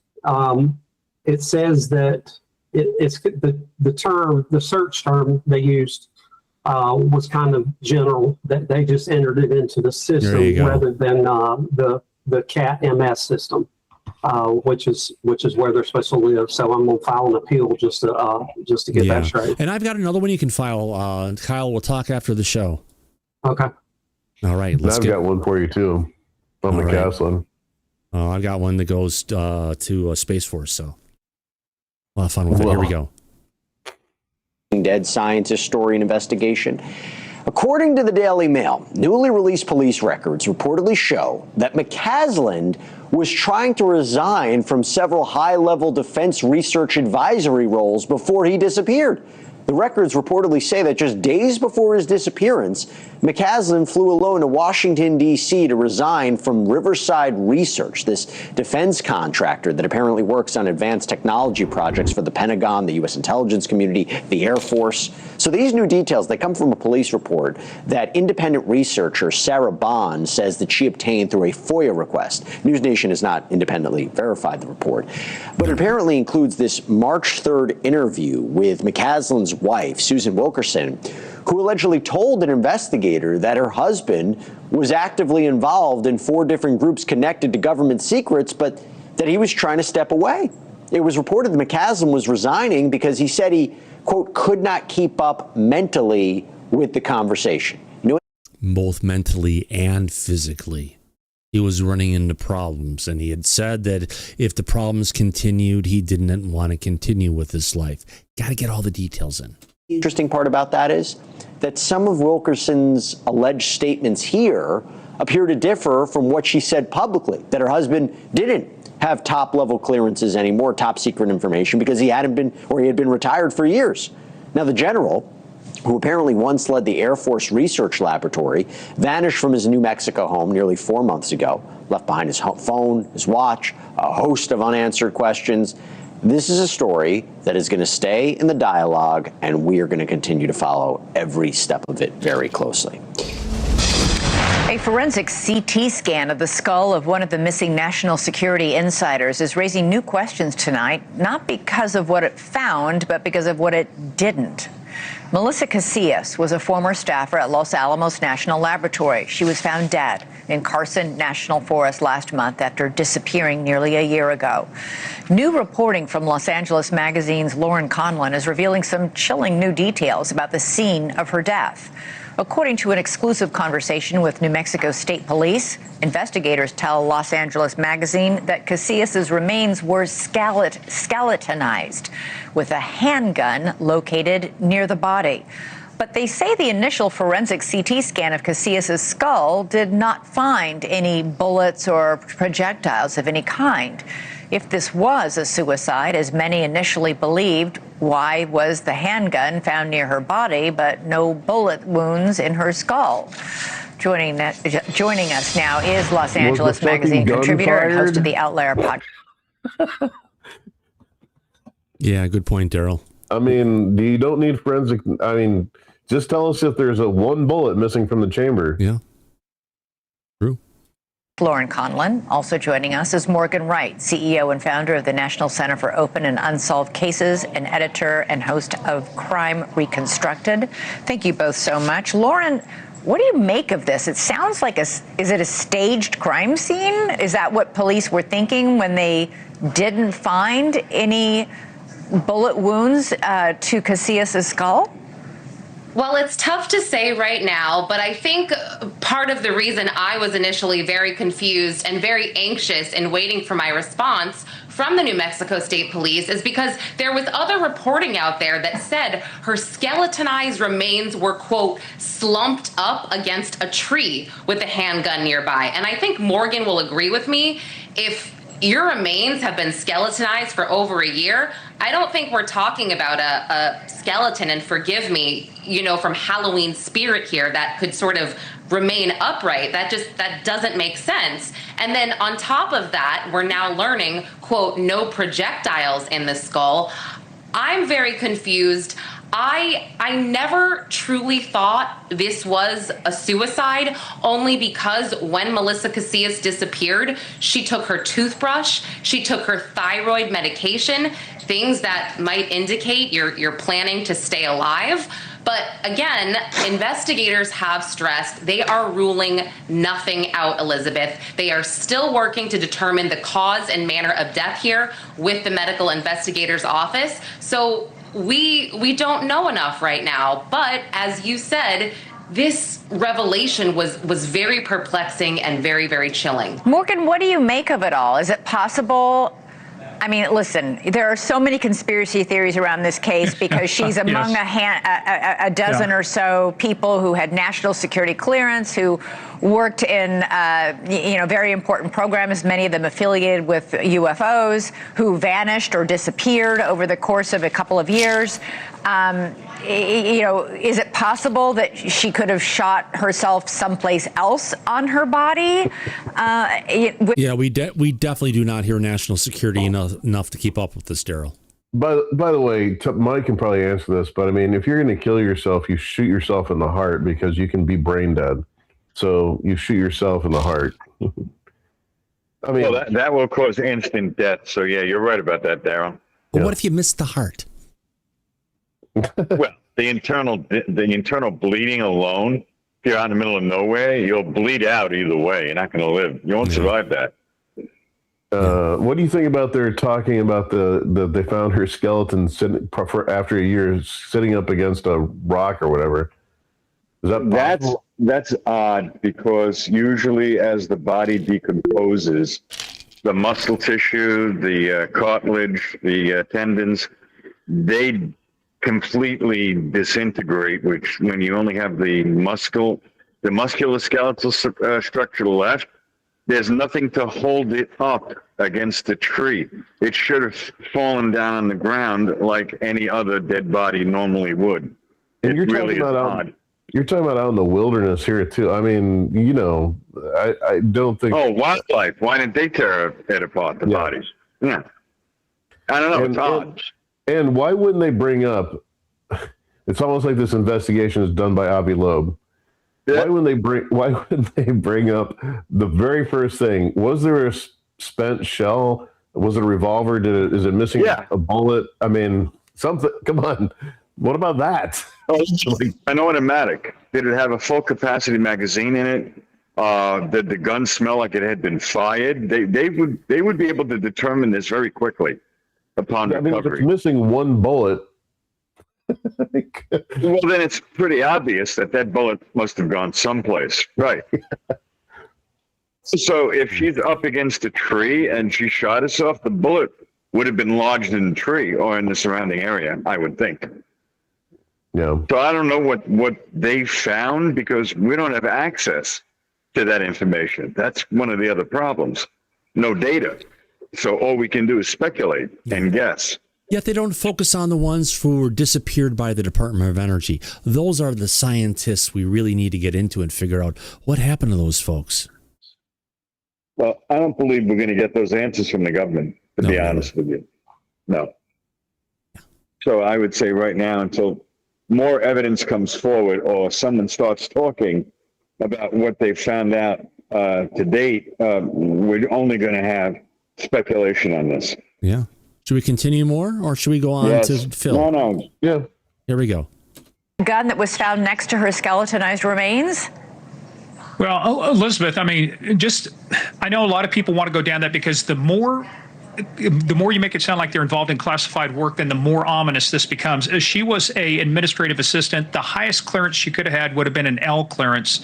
And not access to any classified stuff. So she worked there, but she didn't have access to classified stuff. And going back to what you say, I've worked homicides, I've worked suicides to where the bullet does go through and through. Now, it depends. This is where you get into ballistics. Was it a wad cutter, a semi-wad cutter? Was it a jacketed hollow point?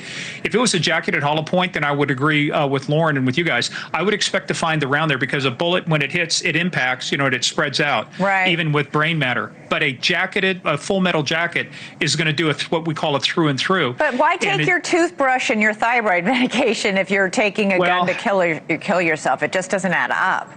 Well, we're asking people to rationalize an irrational act, and to many people, suicide is an irrational act. It may be that she was thinking about maybe I'll do it, maybe I won't, and if I don't do it, maybe I want to stay alive long enough to come back. I've seen people have those conversations, so it's going to go back to one thing Lauren said too. I agree.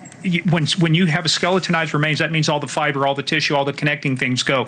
You don't get the Halloween thing. You don't get the so it science. Can't be slumped up on a tree. Now, if that's the case, then you do get into, I wonder, is it a staged crime scene? Most of the time, every crime scene I've worked on, skeletonized remains, there's no connective tissue left. Everything's on the ground in pieces. That's why animals sometimes part away many of the bones because they're not connected. Lauren, what happens next in this investigation? When you said the police say that all options are open, what are the leads that they're pursuing in this case? I mean, I feel like tox reports, clearly it can't be a tox report, but, whatever they're doing testing-wise with her bones, all the evidence that they've collected for over the past year. I mean, it's a lot at this point. And not only that, you do have the family that appears to be divided, and it is heartbreaking sort of watch all of this, just sort of unfold. I mean, Melissa's husband, Mark Casillas, was just granted a temporary protective order against a private investigator that's working with Melissa Casillas' family. I believe her niece and her parents, they're a bit divided from Melissa's husband and her daughter, but Mark Casillas had alleged that this private investigator was harassing him online, pointing fingers at him, accusing him of things. So again, I do believe that investigators have a lot of evidence to go through at this point. Well, yeah, there's coyotes. There's a lot of things that'll pick that skeleton completely clean because, as they're calling it here, yes, the remains of lab employee found skeletonized. Yeah, of course. Even freaking ants and other stuff, insects will get anything that was missed by the animals.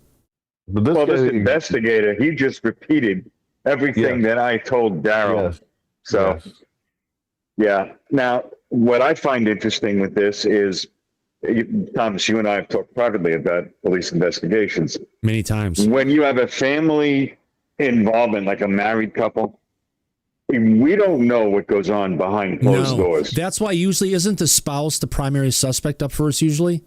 99% of the time, yes. And we've talked about why that is. Yeah. Now the investigator is saying that he suspects the husband, and now the husband is taking a protective order out against him. Well, there's probably more there than meets the eye alone. Sounds like That the would make bricks and sense. minifig lawsuit that's going on, where they're going ahead and going after the people that are trying to serve them with a lawsuit and get him for stalking when it's part of the process. Right. And if there's a divide between the husband and her family, that's not a good sign either. Yeah. They want the truth, and he's trying to cover it up. Behind Closed Doors, one of my favorite Charlie Rich songs. There we go. Jay Albertson, what say you? Yeah, I was just going to say, Thomas, I have a website in the background after this, if you want to put it up. McCaslin joining the board of trustees for Riverside, or the actual place that he was at. They have that statement out there. Is that the one when he resigned? No, that's when they accepted him to the board of trustees. Oh, gotcha. But he was all in at the end. He was going and resigning from everything because he was losing his body, and his mobility, and his mind. Right. And yeah, that's the board of trustees right there. Okay, here we go. Let's get to it right really there. quick. Riverside is right there also. So, what is Riverside? It's Riverside Research. Who are we? It's a nonprofit, just like what's the other nonprofit that we think has material that MITRE Corporation. Yeah.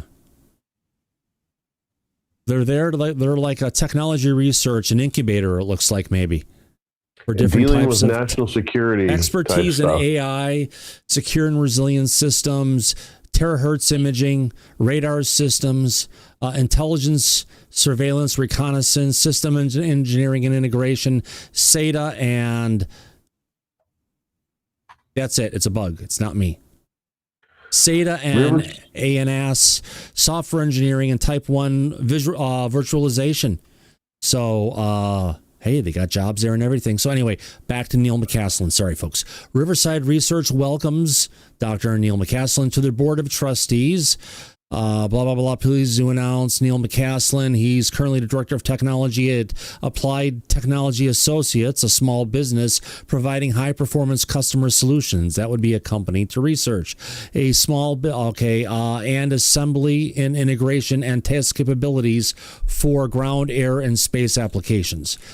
McCaslin leads development. Let's see if this site is responsive. There we go. Thank goodness. Programmers did their job. Leads technology development and independent research and development programs across the organization. Prior to joining the ATA, McCaslin retired from the U.S. Air Force as a major general after a 34-year career. He culminated his Air Force career as commander of Air Force Research, or ARFL, at Wright-Patterson Air Force Base. We're all familiar with that. Then we've got... he culminated his, Wright-Patterson, where he led the USAF's $4 billion science and technology program. He was responsible for a global workforce of over 10,000 people in the laboratory's component technologies directorates, including the 711th Human Performance Wing and the Air Force Office of Scientific Research. They're grateful to have McCaslin and join the research board of trustees. Mr. John Gehring, chairman of the board, said his experience, command at AFRL, and expertise in emerging technology and intelligence programs are great assets to Riverside's Technology's own technology roadmap, research and development initiatives, and overall strategic growth.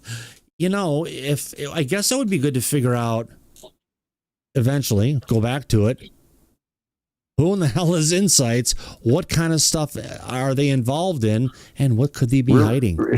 Here's in there about Riverside Research is an independent nonprofit focused on our nation's security.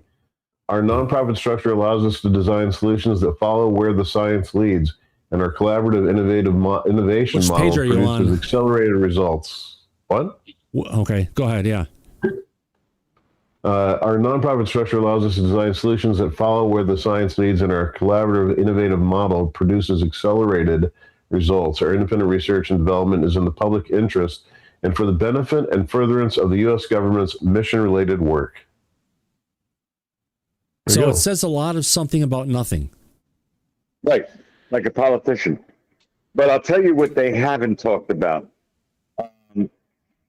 General McCaslin was involved and in charge of the Air Force's research laboratory. Well, what they didn't mention publicly is a section of the Air Force's research laboratory called the Advanced Concepts Office at Edwards Air Force Base. And how do we know about that office? Well, because Dr. Eric Davis has come out publicly recently and said that he was the principal investigator hired to work in that office to investigate UFOs.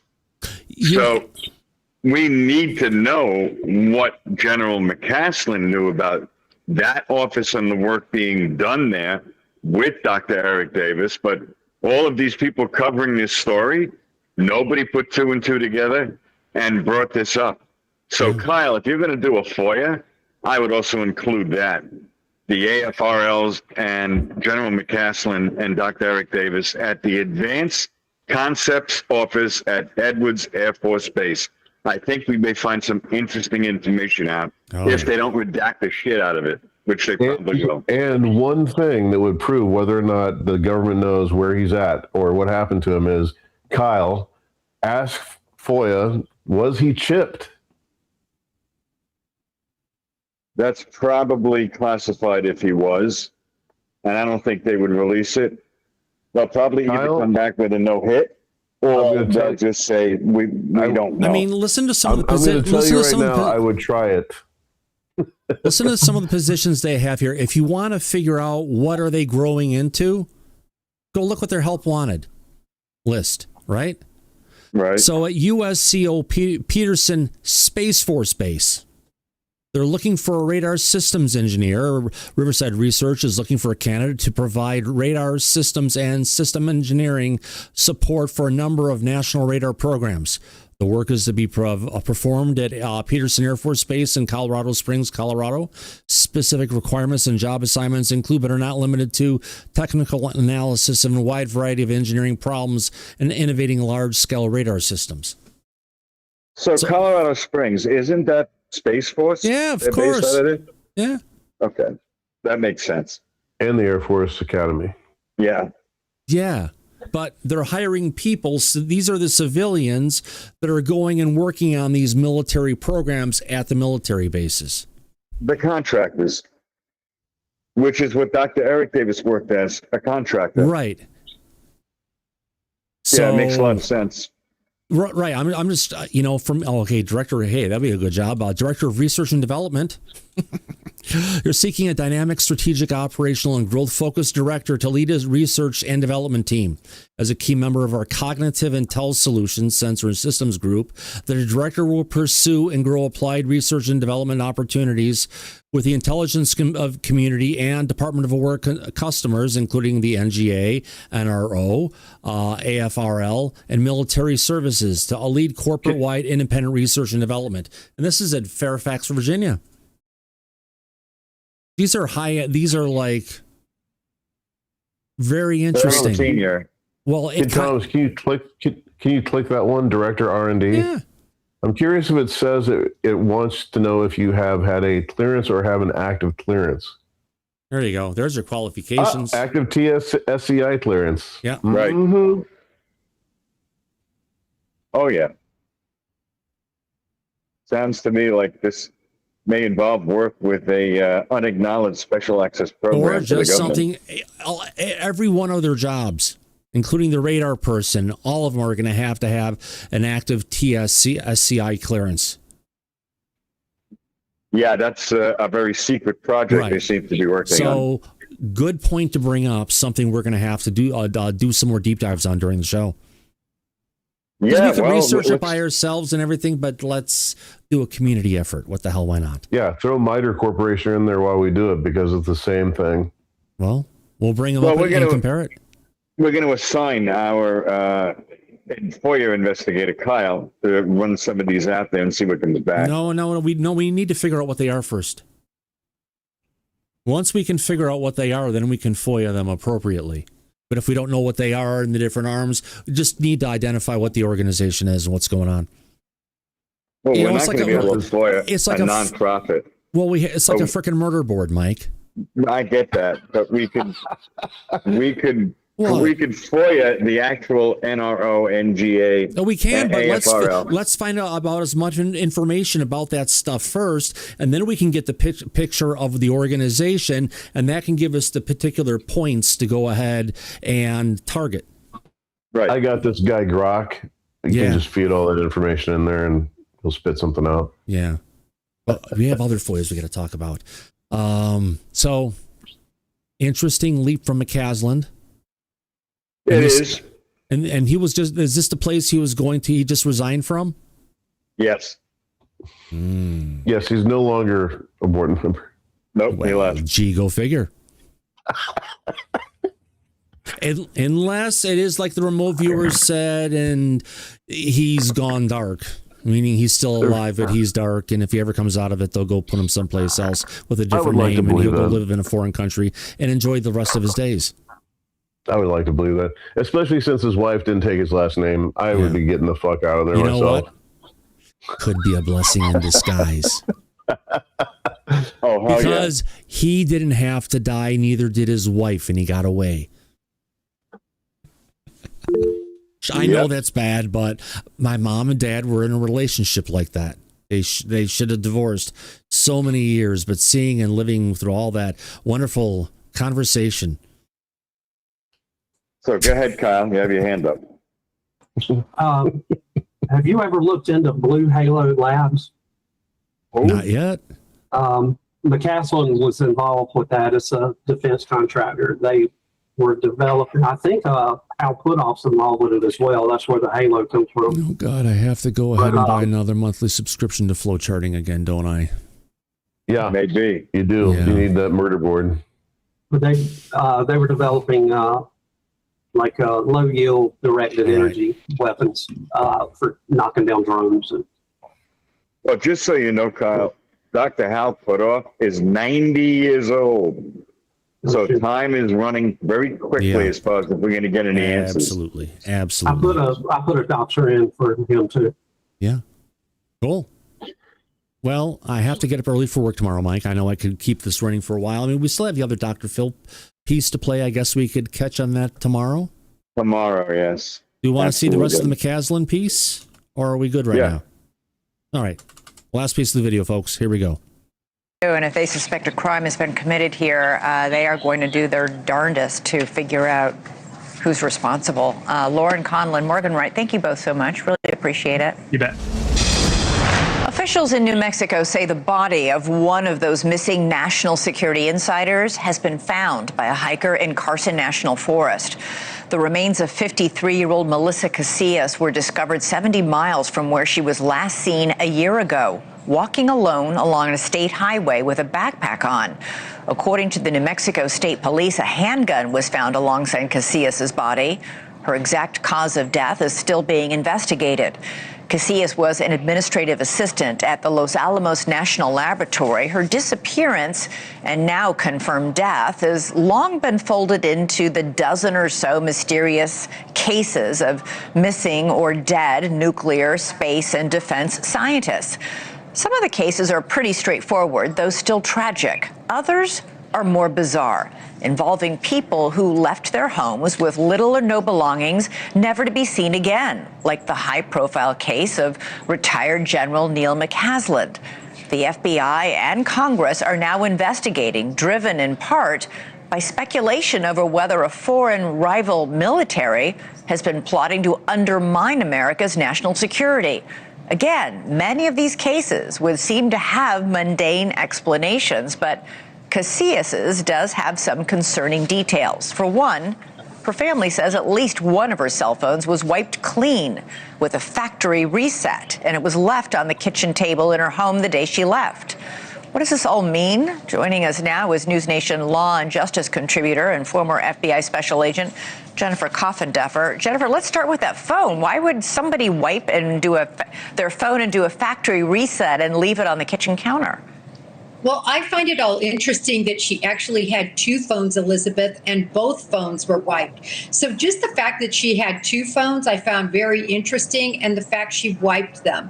When you look at this, the fact she left everything behind, her purse, her identification, and last seen over 8 miles walking from her place, this seems to me a person that was struggling and had a mental situation she was dealing with. How was her body found so far away then? I mean, that seems to indicate somebody else was involved somehow.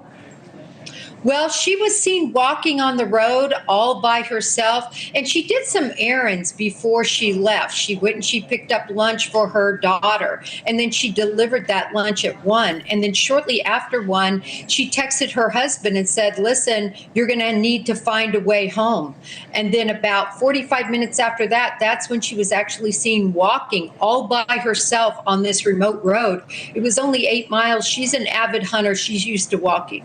All right, so the family said in a statement that the area where she was found had been previously searched. Her body seems to have been found along a popular, if secluded, trail. Is there foul play here? Did somebody kidnap her, abduct her, kill her? I don't think this is foul play. This so falls in line with other situations we see like this. When people are really struggling with a situation, they just want to walk off and go off by themselves. And unfortunately, it is so difficult to find people in the wilderness, no matter how many dogs you have. Look at Brian Laundrie, 5 weeks with all of the, accessories of the FBI and law enforcement, couldn't find him. Right. It's just so odd. She delivers lunch to her daughter and then I don't know, the whole... Sadly, I don't think, Jennifer, this is going to put to rest a lot of the theories and speculation out there just because it's so unsatisfying. Perhaps once we know a cause of death, we'll know more. Jennifer Coffindeffer, always great to talk to you. Thank you so much. Mike, interesting clips, from a combination of News Nation broadcast to kind of, brings back of, what's been going on with the case that's, captured the attention of so many people. Oh, it has, and interesting talking points. But there's a lot of different angles to look at this that a lot of mainstream media is not necessarily covering. And if they want to do a real coverage of this story, they should include that, like what we were talking about, that there could have been trouble in the marriage. There could have been issues going on behind the scenes. Why are they not bringing that out as well? So, yeah, we need to, I guess, see where all this goes moving forward. Oh, absolutely, my friend. Absolutely. Wow, what a great show. 2 hours up again tonight. I guess tomorrow we'll go ahead and finish off with the Phil stuff and whatever kind of news is going on. It's getting a little bit quiet. Not a lot of things today, but we're bringing you a show and giving you a place to hang out and talk about UFOs. And if you've watched so much tonight, do us a favor, give us a subscribe. We forgot to ask earlier tonight. If you're, we'd appreciate it. We're right hit. We're about 18,400 subs. We're right at the edge. So I really appreciate the help us to keep the growth momentum going. Why? Because if you watch the show, you enjoy it, hitting that subscribe button, it just helps grow the show, helps YouTube see that, hey, more people are a part of it. And the more that and the more thumbs up and or thumbs down you give us, it goes ahead and lets YouTube know we've got a community that we interact with. And I think we do a pretty good job on that, Mike. Oh, we do. And as always, the cost of subscription is free, and we'll give you a W money back guarantee with that. So it's a win-win for everybody. And if you really like what we do here on the show, then please like and subscribe. There's more to come. Absolutely, Mike. And on that note, I want to thank Daryl for hanging out tonight. Yeah. Thank you, Thomas, for making me tired every day, though. There we go. I guess we do it for a lot of people. And hey, I think it's like 36 or 38% of the people now watch the show primarily on television sets. So I guess pushing it in that manner and thought pattern kind of works. That's where we've been at for a while. It really does, and it's a good place for everybody to come and hang out. Yeah. And it looks fantastic on a television screen. It does? Great. It does. Yeah. Absolutely, Mike. I want to thank everybody again for being here. You all have a great evening. And as we usually say at the end of every broadcast of Disclosure tonight, where'd it go? Well, we'd like to. We can blame them right now for the smoke you guys are getting, but change my air filters in my AC unit, Canada. Oh, there we go. Go back to Party City where you belong. We'll catch you on the flip side. See y'all later. Bye-bye. Take care.